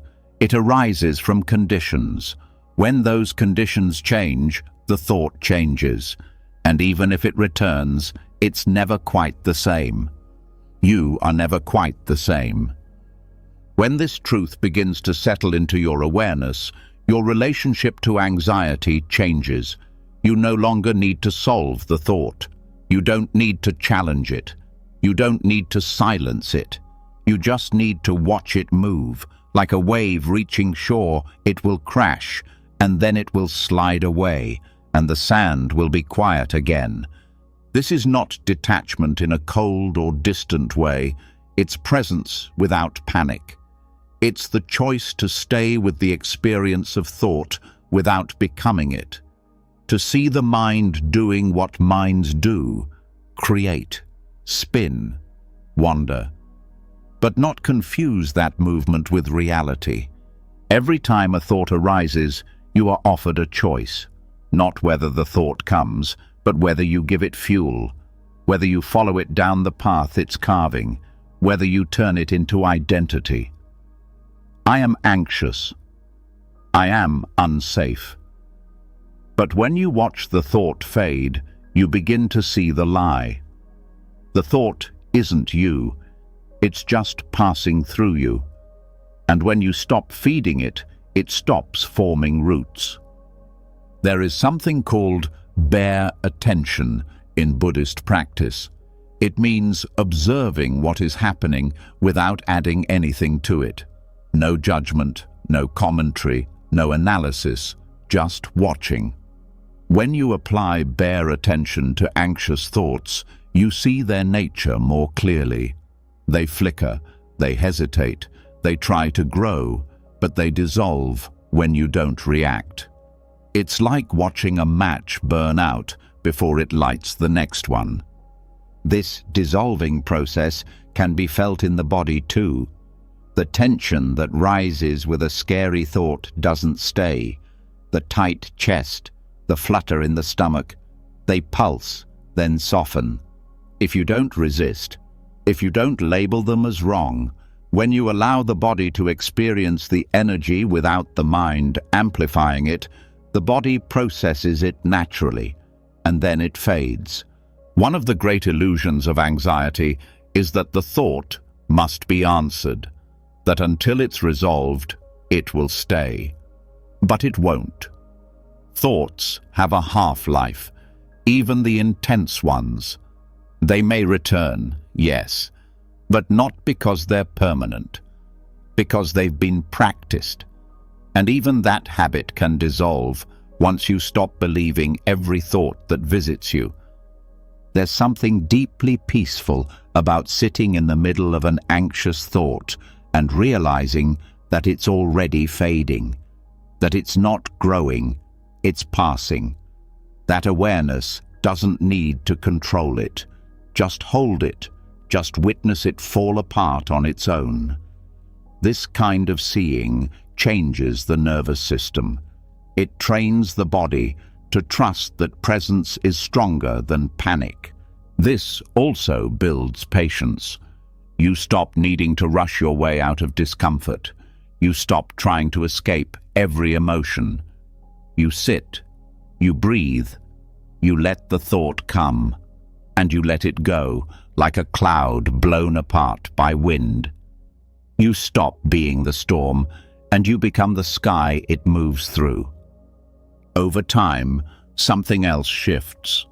You stop fearing the next thought, even if it's intense, even if it's dark, because you've seen the ending, you've seen the fade, and that knowledge makes the next spiral less powerful. You meet it with calm, not because you're perfect, but because you've practiced dissolving.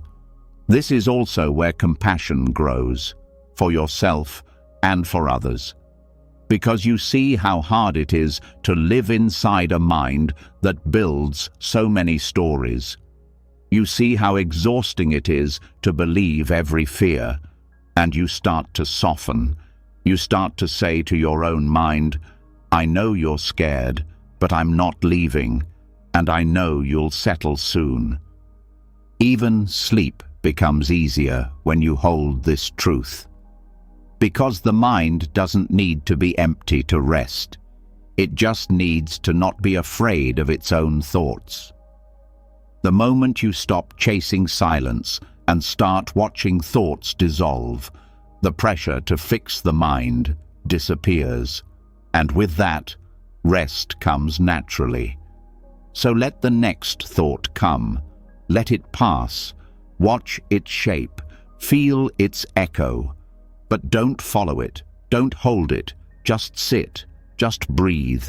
Just be the one who sees. That seeing is the end of the story. Not because the thought won't return, but because you're no longer giving it the stage. The Dharma of dissolving is not a philosophy. It's an experience.